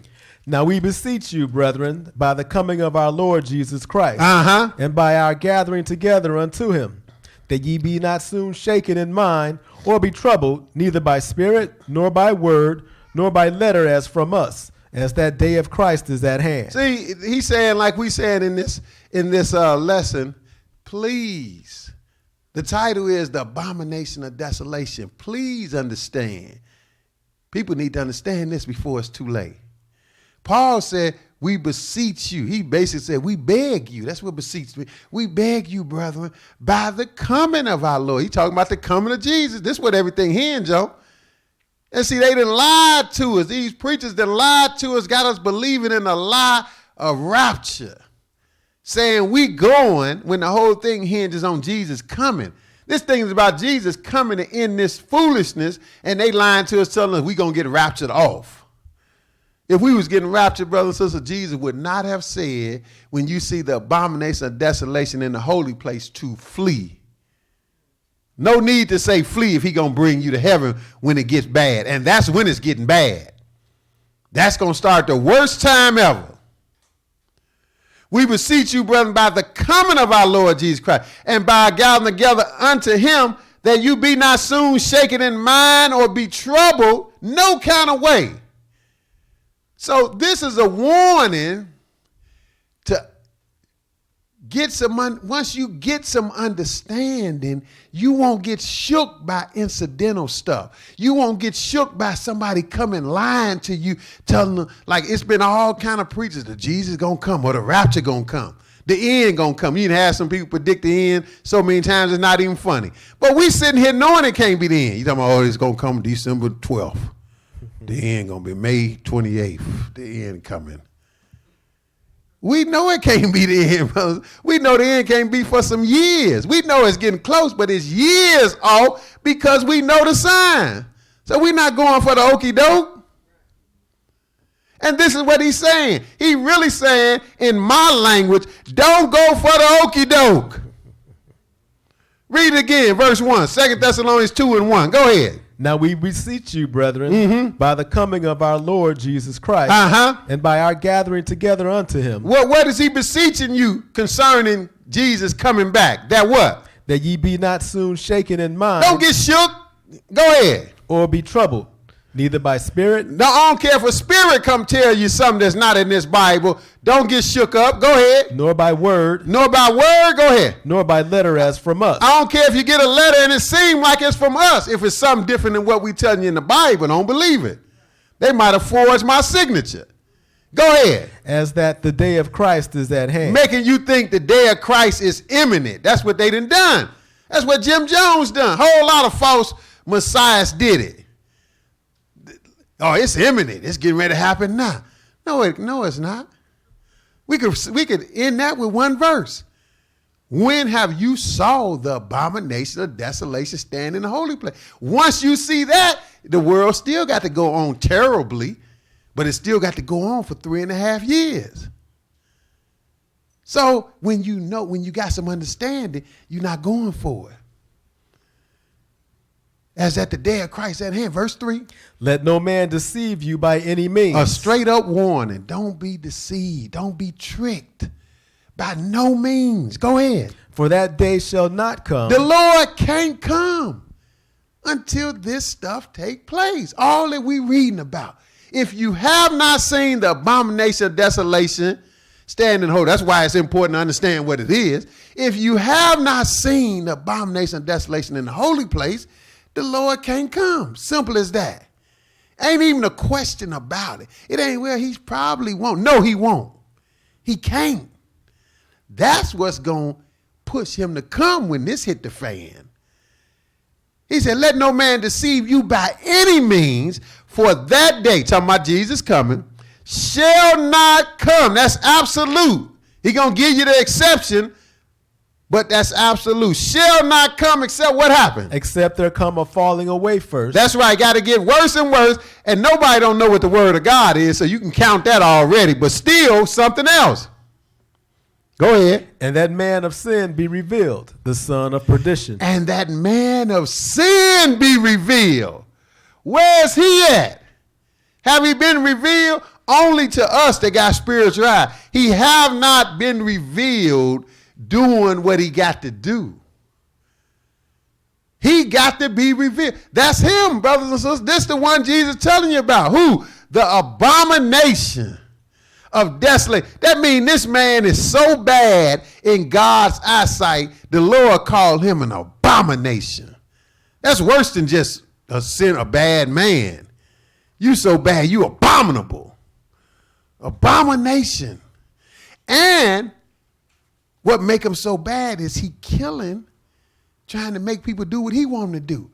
Abomination of desolation. See, Jesus said the abomination of desolation. Paul said the man of sin be revealed, the son of perdition. The man of sin. Well, all men of sin, right? You know, you got to be some kind of sinner to carry this title. You carry the title, the man of sin. When we all in sin, you really are an abomination.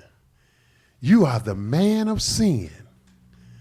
The abomination of desolation, the man of sin be revealed, the son of perdition, which means destruction. He going to destroy. Go ahead. How you going to recognize him? How is he going to be revealed to the world exactly how Jesus said he would? What did Jesus say again? What Paul say? Verse 4, who opposeth and exalteth himself above all that is called God. That's why he's abomination and a man of sin. Go ahead. Or that is worship. So that he as God. He as God, like he God. Now go ahead. Sitteth in the temple of God. Sitteth in the holy place. Where's that temple going to be at? Where's that holy place at?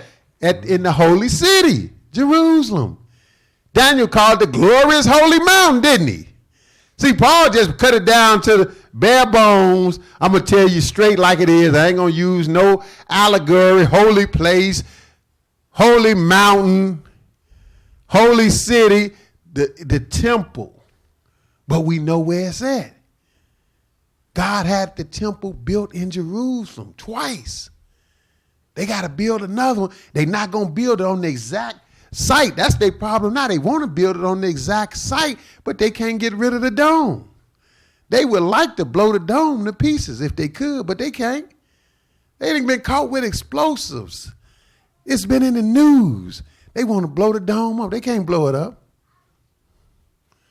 If they did blow it up, America won't have no terrorist problem anymore because they all will leave America and go over there and be fighting forever. They ain't going to blow it up. They going to have to build it next to it in the old court area. And this is where the man going to be at, who opposes and exalts himself above all that is called God or that is worship, so that he as God sitteth in the temple of God, doing what? Showing himself that he is God. See, this is the doorway to the end. The last 3.5 years of the world right here. Starts right here. The abomination of desolation. Please understand. Verse 8. Skip to verse 8 to save a little time. Go ahead. And then shall that wicked be revealed. See, he got to be revealed. The end can't come until he do this, brothers and sisters. The end can't come tomorrow, can't come next week, can't come next month, can't come next year. This got to happen, and we know it's going to last for 3.5 years once it do happen. So you don't let nobody lead you. Oh, the end is coming in a few days. So one preacher on the west side of Chicago had people selling their house and everything. Had them stuck up in the house saying the rapture is going to come on this day. They was all in the house, had news camera. Well, we waiting to see if they're going to get raptured. And nobody went nowhere. But go ahead. Whom the Lord shall consume with the spirit of his mouth, and shall destroy with the brightness of his coming. See, you see why this got to happen. Because before the Lord come, because the Lord is specifically coming to put an end to this. That's what it said. He got to be revealed. Whom the Lord, that's Jesus, shall consume with the spirit of his mouth. Lord just going to come tell him, speak the word, and the man going to be in some fire. And shall destroy, the Lord going to destroy this individual with the brightness of his coming. That's why this is a sign of Jesus coming. This got to happen before Jesus can come.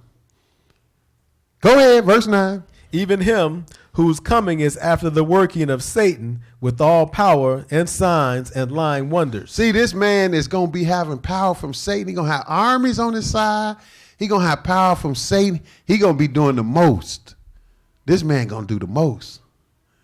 That's why I say even him who's coming is after the working of Satan. That's why Jesus is going to bust hell wide open when he comes. With all power and signs and lying one. That means he's going to be able to do some miracles, but it's like witchcraft. Verse 10. And with all deceivableness of unrighteousness in them that perish, because they receive not the love of the truth, that they might be saved. Go ahead. And for this cause, God shall send them strong delusion that they should believe a lie. See, people that reject the truth, they're going to believe a lie. They're going to go for this. Because the man going to have a little power. They're going to worship this man. You don't want to worship. All worship, not good work. People say, well, you can worship how you want to. No, you can't. You're going to pay the price, you worship this. See, the Lord going to draw the line in the sand. Go ahead. That they all might be damned. That they all might be damned. People be saying all that, well, I'll be damned. Well, you will if you go for this. That they all might be damned. Go ahead. Who believe not the truth, but had pleasure in unrighteousness. Okay, we're going to come back here in a minute. Go to Daniel 8. But the Lord had the truth told, the gospel preached for a witness. If you reject it and fall for the okie doke anyway, you're going to pay the price. We're going to come back. You can put a mark in Thessalonians. We're going to Daniel 8 and 9. Daniel 8 and verse 9. Because he told you about this man, but Jesus said Daniel spoke about this abomination of desolation, standing in the holy place.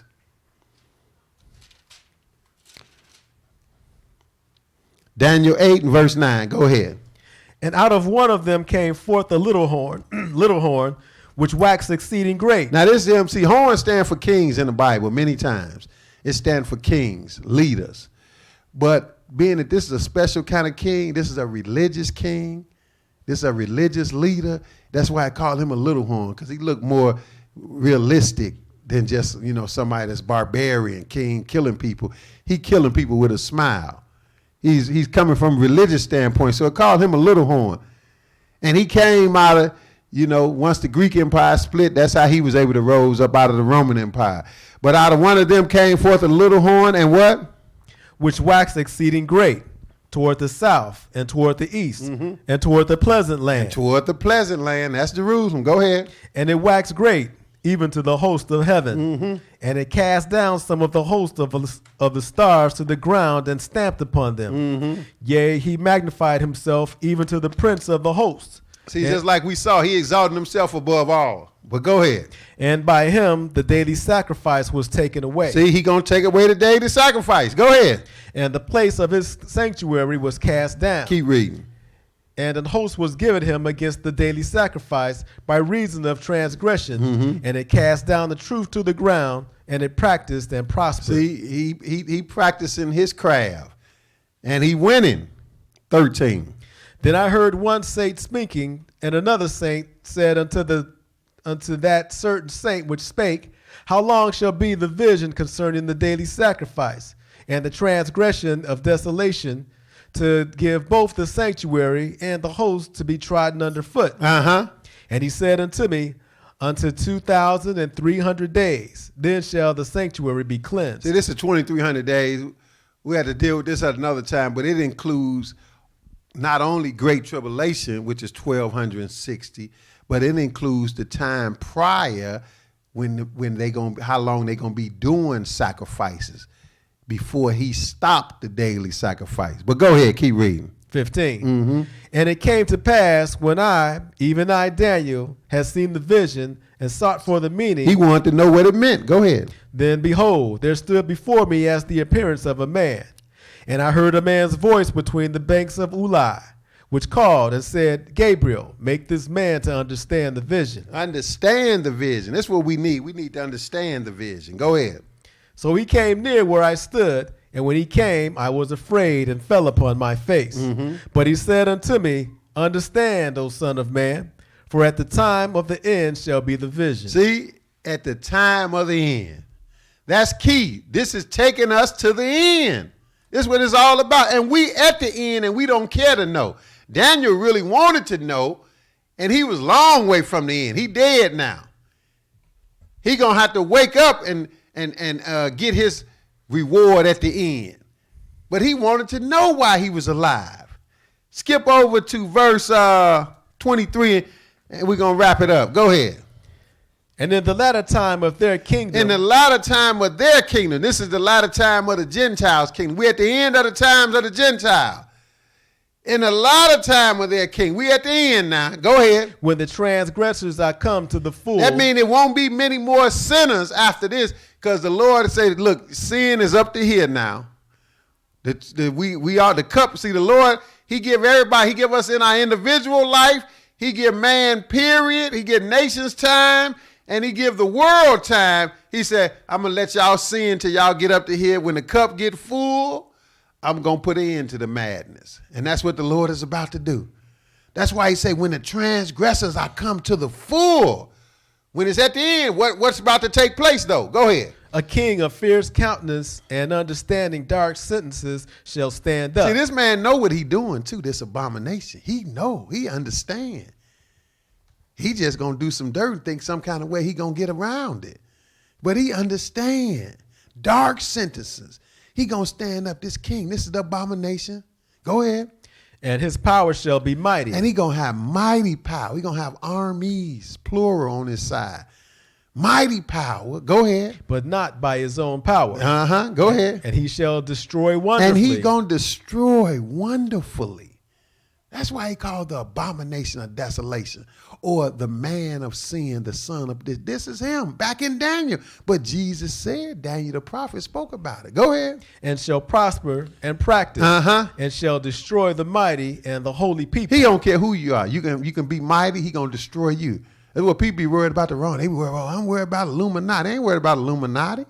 He going to destroy Illuminati. If Illuminati don't bow down, he going to say bow down. He don't care. He don't care who it is. See, the one with the biggest weapon rule things. Nothing else don't matter. And this man gonna have it. He gonna destroy the mighty and the holy people. So if you holy, you in jeopardy of getting destroyed. That's why you think Jesus said flee. Go ahead. 25. And through his policy also he shall cause craft to prosper in his hand. That's what he told us in Thessalonians. He gonna do some lying wonders. They miracles, they lying wonders though. He got craft process. That's witchcraft in his hand. Go ahead. And he shall magnify himself in his heart. This the one moving into the temple. He magnify himself in his heart. Go ahead. And by peace shall destroy many. And he preaching peace, but he destroying. That's let you know he's religious. He preaching peace. By peace he shall destroy many. So the one look like he bringing peace. He's saying he bringing peace. He got a backhand. He got an amazing backhand. Go ahead. He shall also stand up against the prince of princes. Oh, wait a minute. He going to stand up against Jesus? Exactly. Because when Jesus come, see the thing about Jesus, he cold-blooded. He ain't just going to come and bounce you off the wall. He going to talk to you first like your parents used to do. Talk to you before and why they whipping you. He ain't just gonna come and bounce you. He gonna say, look, you want to stop all this foolishness. I'm gonna give you a chance to go sit down somewhere. And so that's gonna give him a chance, or get your act together and come on out and fight. And that's what they gonna do. Like he gave Pharaoh a chance. He gave Pharaoh a chance to repent. He said, Pharaoh, let my people go that they can serve me. Pharaoh wouldn't do it. He had to deal with him. He gonna do the same with this man. So he said, this man is going to, by peace, he going to destroy many. He shall stand up, he shall also stand up against the prince of princes. Who is that? That's Jesus. And what's going to happen? But he shall be broken without hand. But he going to be broken because that 3.5 years going to end. See, when that 3.5 years is up, his time is up. That's when he going to get broken. That's what we just read. He said Jesus not going to have to lay a hand on him. He going to destroy him with the brightness of his coming.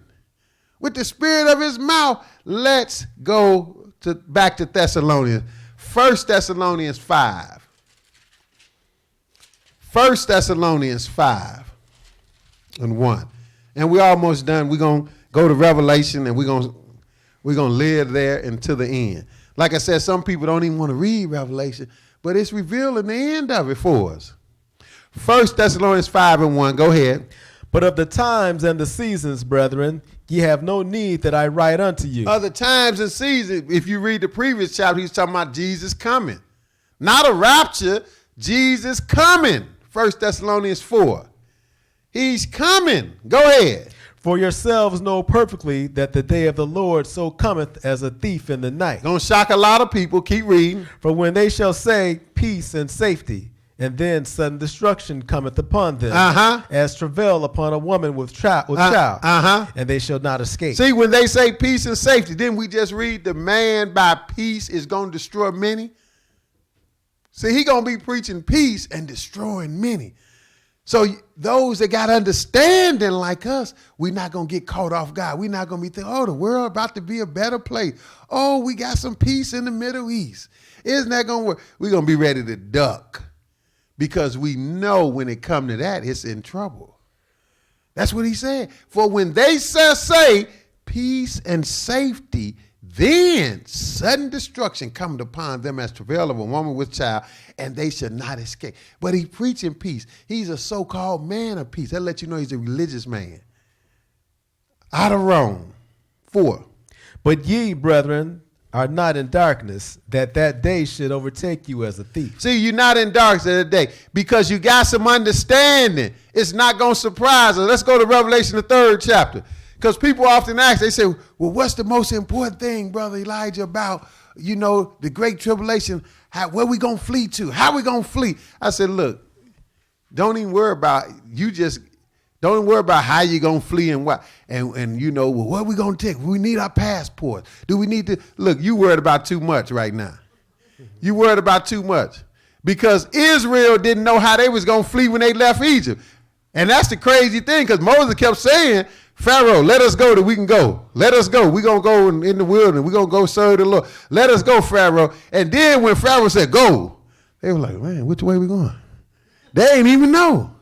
The Lord led them the way he wanted them to go. Matter of fact, he led them a backwards way that wouldn't make no sense to somebody really trying to get out of there quick and go the direction they was going.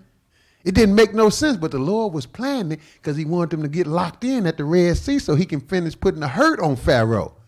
So they got locked in. Plus, he said if they go by the Philistine, they get so scared, they go back. The Philistines come out on them, they go back to Egypt. See, the Lord know what's on your mind. He said, so he led them around the way. But the Lord led them. So once you know that, you ain't got to worry about all the minute stuff. You worried about the big thing, and the big thing is you serving God now. And that will have you prepared when it hit the fan. Serve God. And he'll show you exactly how, when, and what to do, what you're going to do. Serve God, though. Where we at? Revelation 3 and verse 10. Revelation 3 and 10. Go ahead. Because thou hast kept the word of my patience, I also will keep thee from the hour of temptation, which shall come upon all the world to try them that dwell upon the earth. Oh, so this is the reason, first of all, because you walking with the Lord, you being obedient to the Lord. This is what we need to focus on. We need to understand all of this, but we ain't got to get every detail about which way we going to go, where the wilderness is. Look, the wilderness is where it always was, and the Lord going to make a way for us to get there.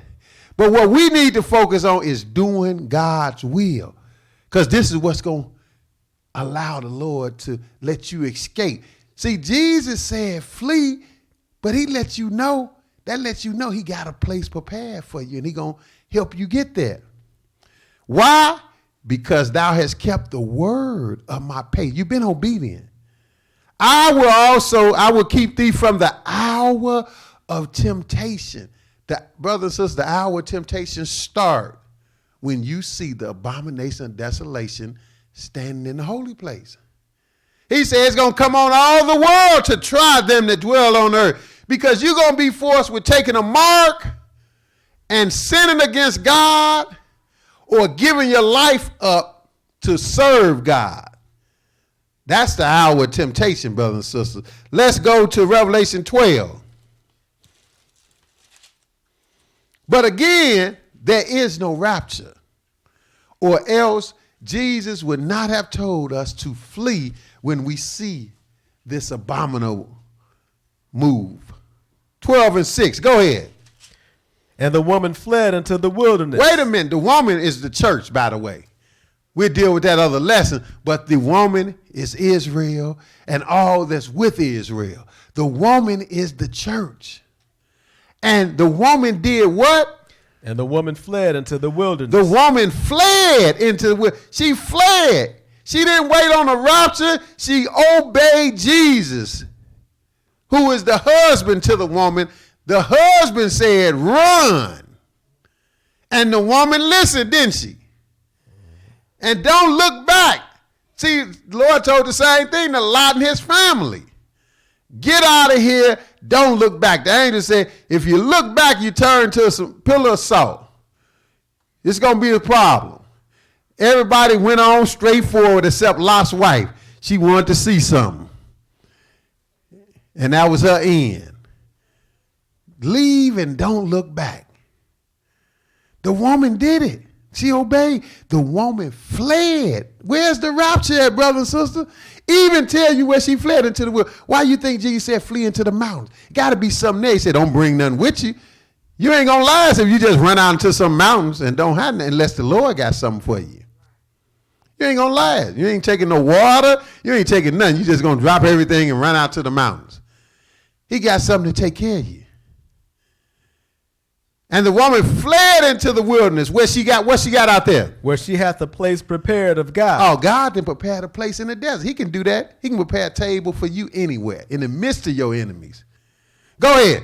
That they should feed her there 1,260 days. You think that's a coincidence? They're going to protect this woman for the entire time of great tribulation. 3.5 years, 1,203, 3.5 years. Some brothers messed this up, got it all twisted up. No, the Lord gonna protect his wife.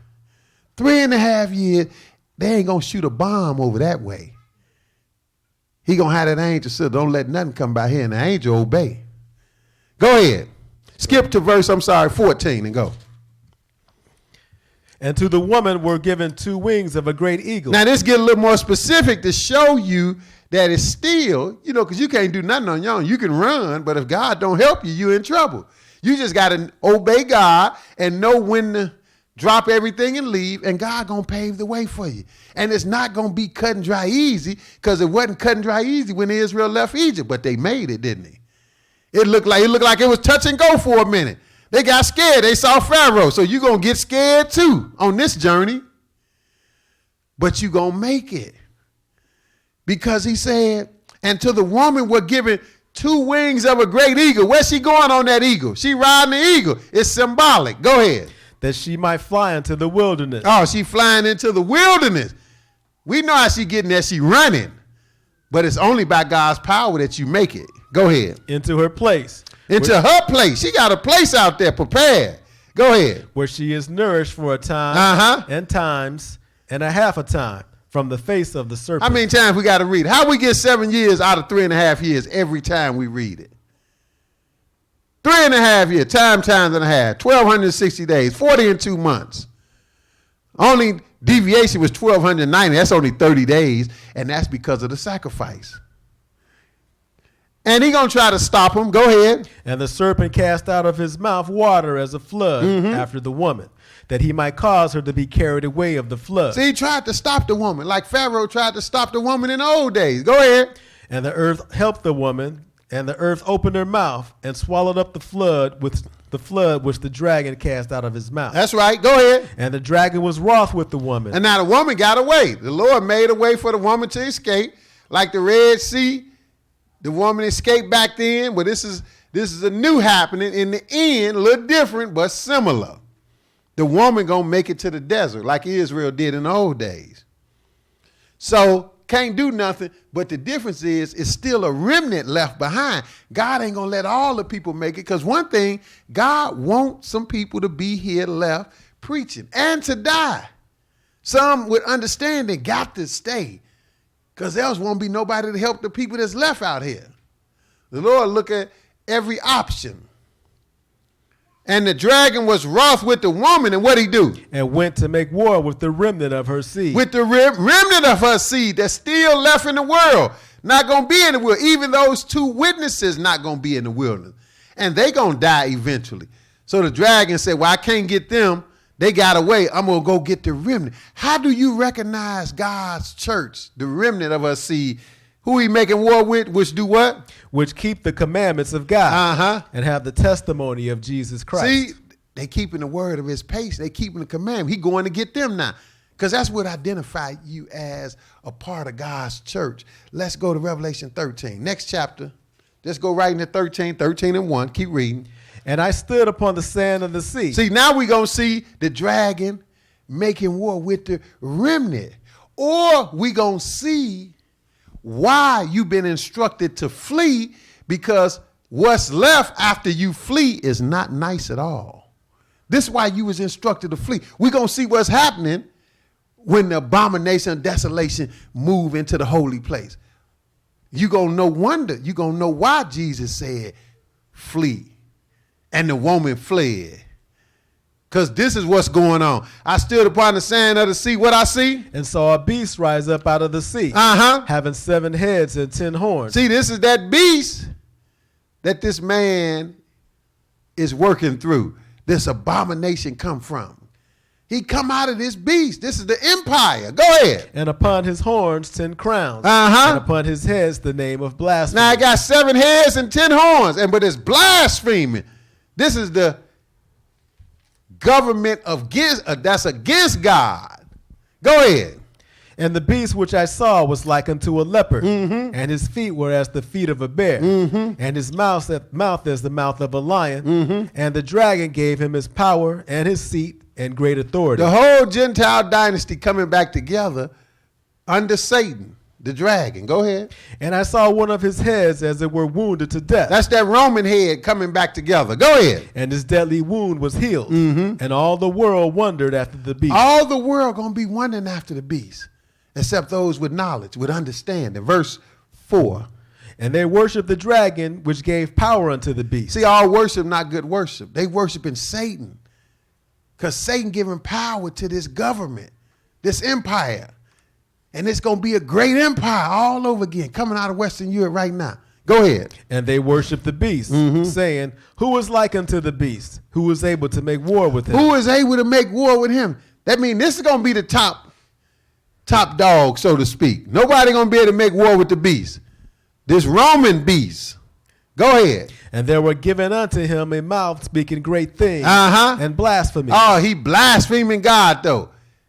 The leader is blaspheming the Lord. This religious, this little horn, this king of fierce countenance, this abomination of desolation, this man of sin, the son of perdition, blaspheming God. And how long is this going to last? One more time. Go ahead. And power was given unto him to continue 42 months. How we get around that, brothers and sisters? This tells you specifically how long this thing going to last from the day it start to the Lord come. Go ahead. And he opened his mouth in blasphemy against God. Blaspheming God. He don't care nothing about even God. He should be scared. Go ahead. To blaspheme his name and his tabernacle. Go ahead. And them that dwell in heaven. Go ahead. And it was given unto him to make war with the saints. But he making war. We know he coming in peace, though. That's why he blaspheming. He coming in peace. Like he a man of God, but he hate God. He working for Satan. Coming in peace, but he destroying wonderfully. By peace, it said he going to destroy many. Paul said, when they say unto you peace and safety, look out for sudden destruction. It was given unto him to make war with the saints. You mean he making war with some saints? That's right. These are saints that's left.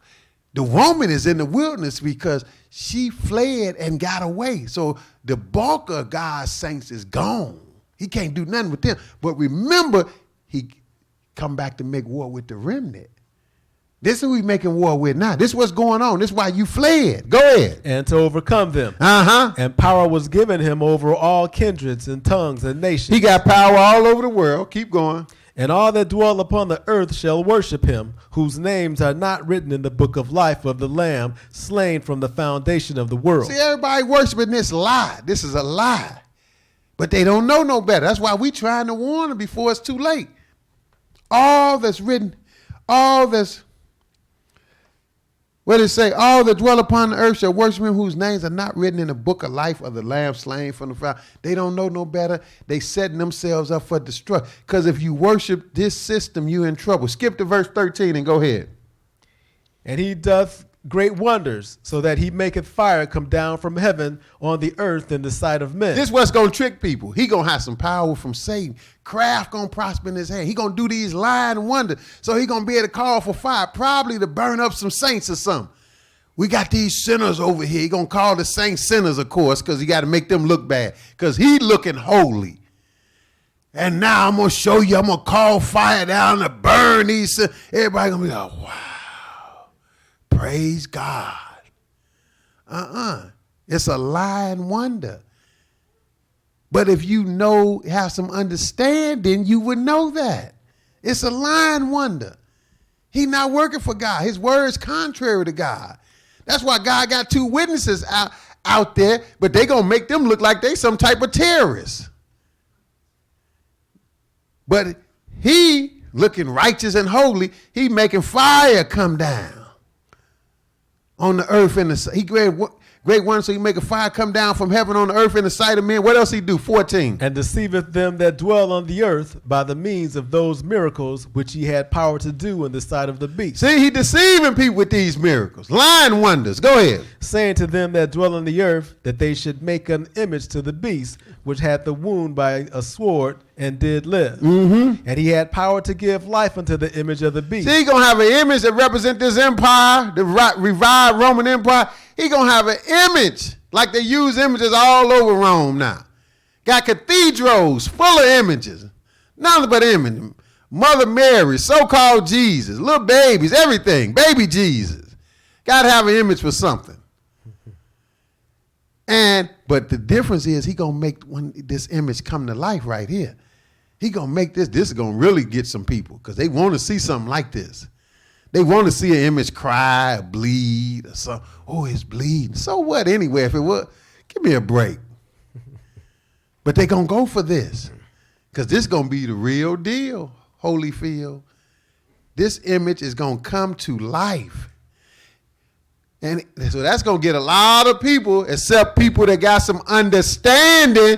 We going to say, yeah, there you go. He like pulling that trick. He getting them with that trick. We're going to be trying to say, no, it's still a lie. They going to be like, kill them. They against God. And we're going to be running. It said that he had power to give life unto the image of the beast. That what? That the image of the beast should both speak and cause that as many as would not worship the image of the beast should be killed. See, he wants you to worship the image of the beast. And if you don't worship the image of the beast, they want you dead. Like Nebuchadnezzar made an image and said, if you don't bow down, I'm putting you in the fire. Those with some understanding said, look, I will take the fire. That's what they said. And they took it. The Lord saved them, but they didn't know. They had enough faith. Look, put me in the fire. King tried to give him a chance. I'm going to give you another chance. We'll play the music. No, hold up, King. Hold up. You ain't got to play no music. We give you our answer now. We ain't bowing down. That's some faith right there. Know why? Because they had understanding. They had some understanding. Same thing here. It's going to be people with some understanding, but the ones that already had understanding had gone. They already gone. See, you away from this time when you flee, not wait on the rapture. You didn't escape to the place of safety, the desert. He said he calls it all. Well, verse 15 gave power to the life of the image of the beast, that the image of the beast should both speak and cause as many as would not worship the image of the beast should be killed. Now 16. And he causeth all, both small and great, rich and poor, free and bond, to receive a mark in their right hand or in their foreheads. He's caused you to take a mark. See, this identify you. See, mark can be spiritual, but it got to be physical in cases too, because this is something to identify you, because you won't be able to buy or sell. So it got to be something literal that you have. Can't be just a confession or something. No, it's something that you literally have to take. That's what he said. He calls it all, both small and great, rich and poor, free and bond, to receive a mark in their right hand or in their foreheads. So you got to take it. Why? Go ahead. And that no man might buy or sell, save he that had the mark, or the name of the beast, or the number of his name. See, you got to have your identification tag. Got to be a tag. Probably some type of chip. They coming up with chips all the time now. But when they do come up with whatever chips they come up with, this the chip you don't want. This the one you don't want. That's related to this. And you going to know about it. Some people say, well, I wonder, can you get, you might accidentally. No, you ain't going to be no accident.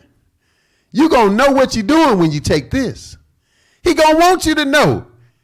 Because it's about, look, you got to worship me.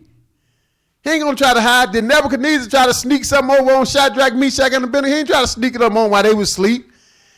He could have made the men in his army force them on their knees to bow down, but it's not that type of party. He wants you to volunteer, worship this system. And if you don't volunteer to worship, you are going to die. That's it in a nutshell. No wonder Jesus said, when you see the abomination of desolation in the holy place, to flee. This is terrible. You can't even buy or sell. You got a baby that's hungry, can't get nothing to eat, because if you go out there, they're going to check and see if you got the mark, and you're going to have to take the mark to get some food. That's terrible. You want to do God's will now so you can flee and make it to that place. Go ahead. Here is wisdom. Let him that hath understanding. Notice the key is always, if you got understanding. We really need to understand this. Let him that hath understanding, not some emotional worship in your mind, emotionalism. No, you need to know some stuff. Let him, here's wisdom, let him that hath understanding, go ahead. Count the number of the beast, for it is the number of a man, and his number is 666. And this is the abomination of desolation. One of his titles, like I said, is the vicar of Christ. One more place, right into the 14th chapter. 14 and 9, because we're going to show you how urgent this time is, why Jesus would tell you to flee. Because you between a rock and a hard place for real. If you don't go along with what the man's saying, the man gonna kill you.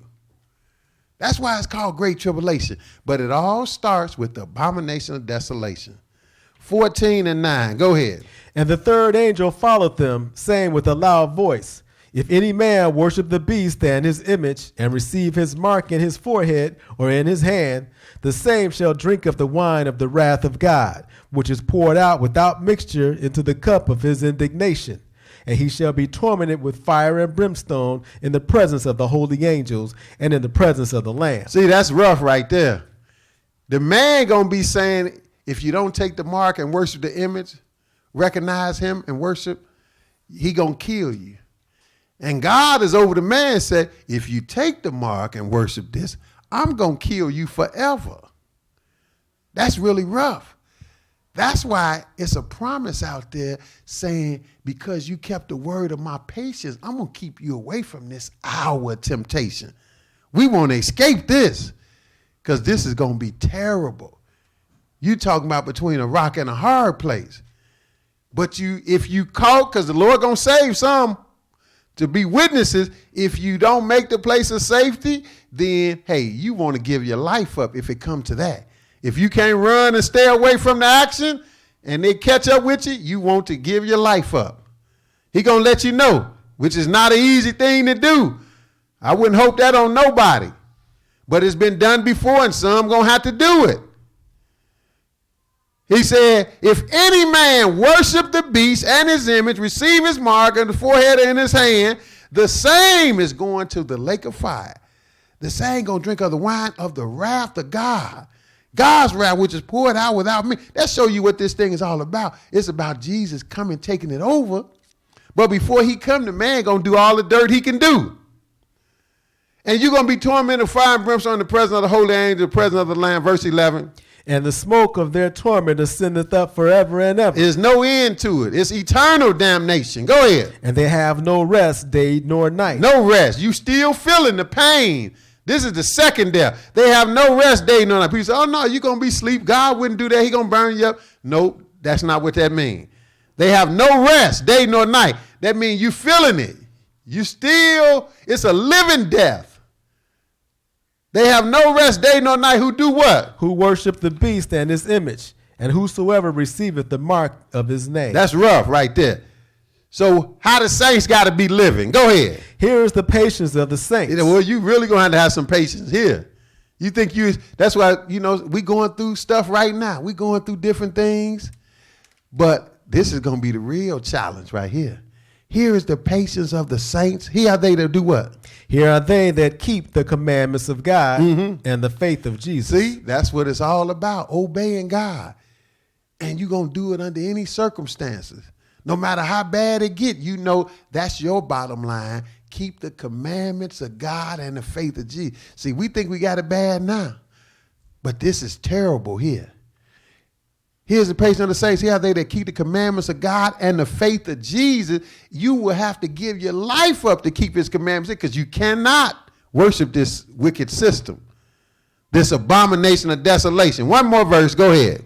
And I heard a voice from heaven saying unto me, Write, blessed are the dead which die in the Lord from henceforth. See, right. Blessed are the dead which die in the Lord. See, if you die at this time, you're going to be blessed. That's what you got to remember. They can't kill you but once. You blessed. Blessed are the dead which die in the Lord from henceforth. Yea, what? Yea, saith the Spirit, that they may rest from their labors, and their works do follow them. See, they're going to get their reward provided they stay away from it. But the best outcome is to flee to the wilderness when you see the abomination of desolation in the holy place. Hope you got some understanding in Jesus' name. We're going to have the regular announcements.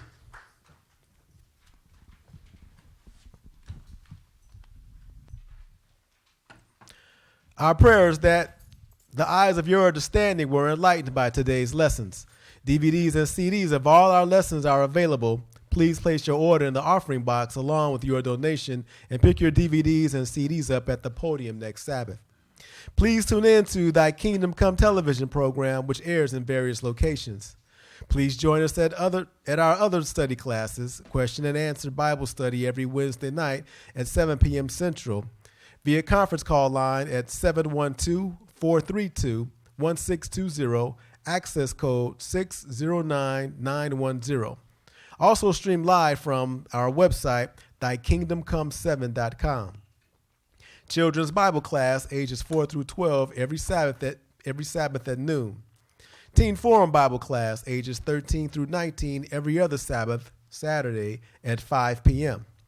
If you feel you are ready to be baptized, please sign the baptismal list at the podium and or speak with Brother Oscar. Following is the dress code for our services. All clothing should be modest in appearance. Nothing tight-fitting, overly baggy, sagging, or revealing should be worn. Men are to remove hats and all head covering, and women should wear a head covering, such as a hat or scarf, according to 1 Corinthians 11, verses 1 through 7. If your young child becomes noisy during the lesson, distracting other members, please remove him or her to the TV monitor area in the rear of the class. Any tithes and or free will offerings should be put in an offering envelope and placed in the offering box near the podium. Pray for our strength as we pray for you. Until next Sabbath, peace. A couple of more things. Well, we've been, of course, dealing with the passing of our brother Wayne, and we've been getting a lot of condolences, and the condolences still coming in because that hit everybody hard, even across all the churches everywhere. And so I know the family, thankful to all the people that sending the condolences. And even I see a card here from the family for everything you've done, for being the special people that you are. Thank you so very much. We love you, the family of Wayne R. Walker Sr. So, and I'm grateful for all the people still, we still getting condolences on behalf of the brother.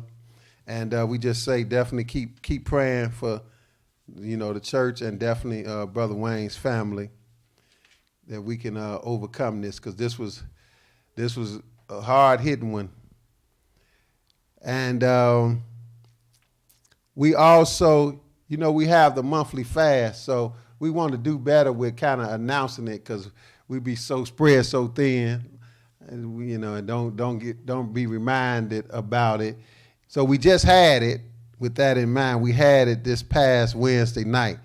So, but if you don't check your email, you won't know, because we forget to announce it here during the class. So we got to get a better system where we announcing it at the class, the monthly fast.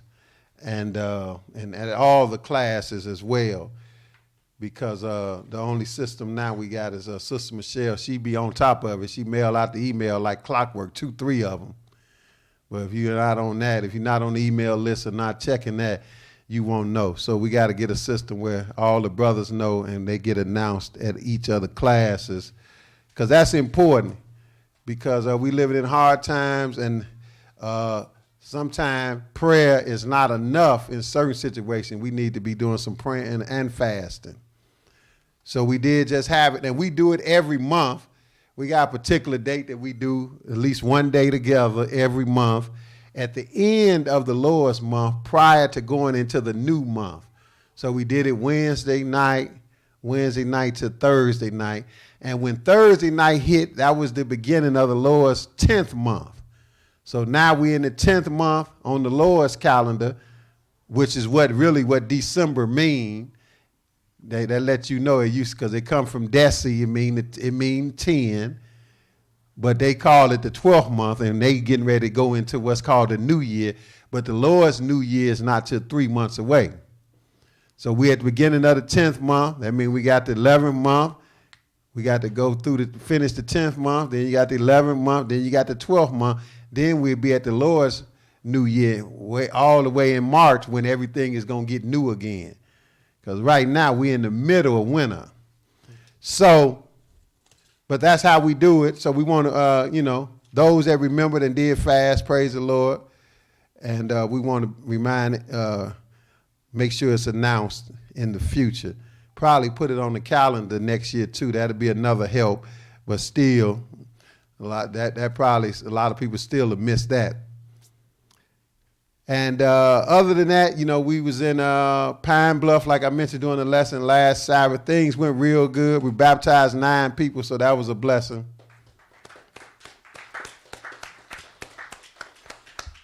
So we had a full house, had brothers from here. About 10 of us went from here, and also brothers from Atlanta came, Brother Jediah, Brother Nate. So we had good representation, but we had a nice amount of people there, not all, from different places, not all from Pine Bluff. I don't know if anybody was literally from Pine Bluff. I know one sister came from Little Rock, it was a little ways, but the people that got baptized, most of them actually came from Mississippi, which wasn't that far from Greenville, around the Greenville area. And then we had people, a sister from Memphis. So I'm going to mention the names of the people that got baptized. Sister Marie, she's kind of the matriarch, Sister Marie, and her son Percy, and Jacqueline, and Jock, Robert, and then we had Delois and Jennifer, that's mother and daughter, and Jamaris and Sister Martha. So that was 9 people that got baptized, so that's a blessing. We took care of business. And we made sure they already got their Bible, so we're on top of things. Praise the Lord. So with that said, if nothing else, we're going to face the rules and close out. And we're going to have a little, those that want something to eat, we're going to have some little refreshments after. So may the Lord bless the food we're about to receive in Jesus' name. Our Father, which art in heaven, hallowed be thy name. Hallowed be thy name. Thy kingdom come. Thy kingdom come. Thy will be done. Thy will be done. In earth. In earth. As it is in heaven. As it is in heaven. Give us this day. Give us this day. Our daily bread. Our daily bread. And forgive us our debts. And forgive us our debts. As we forgive our debtors. We forgive our debtors. And lead us not. And lead us not. Into temptation. Into temptation. But deliver us from evil. But deliver us from evil. For thine is the kingdom. For thine is the kingdom. And the power. And the power. And the glory. And the glory. Forever. Forever. Praise the Lord. Praise the Lord. For he is good. For he is good. And his mercy endures forever. And his mercy endures forever. Praise the Lord God of Israel. Praise the Lord God of Israel. For he is good. For he is good. And his mercy endures forever. And his mercy endures forever. These things we pray in Jesus' name. These things we pray in Jesus' name. The Holy One of Israel. The Holy One of Israel. The Mighty One of Jacob. The Mighty One of Jacob. The Lord of Lords. The Lord of Lords. And King of Kings. And King of Kings. Amen. Amen. Hallelujah. Hallelujah. Hallelujah. In Jesus' name. Amen.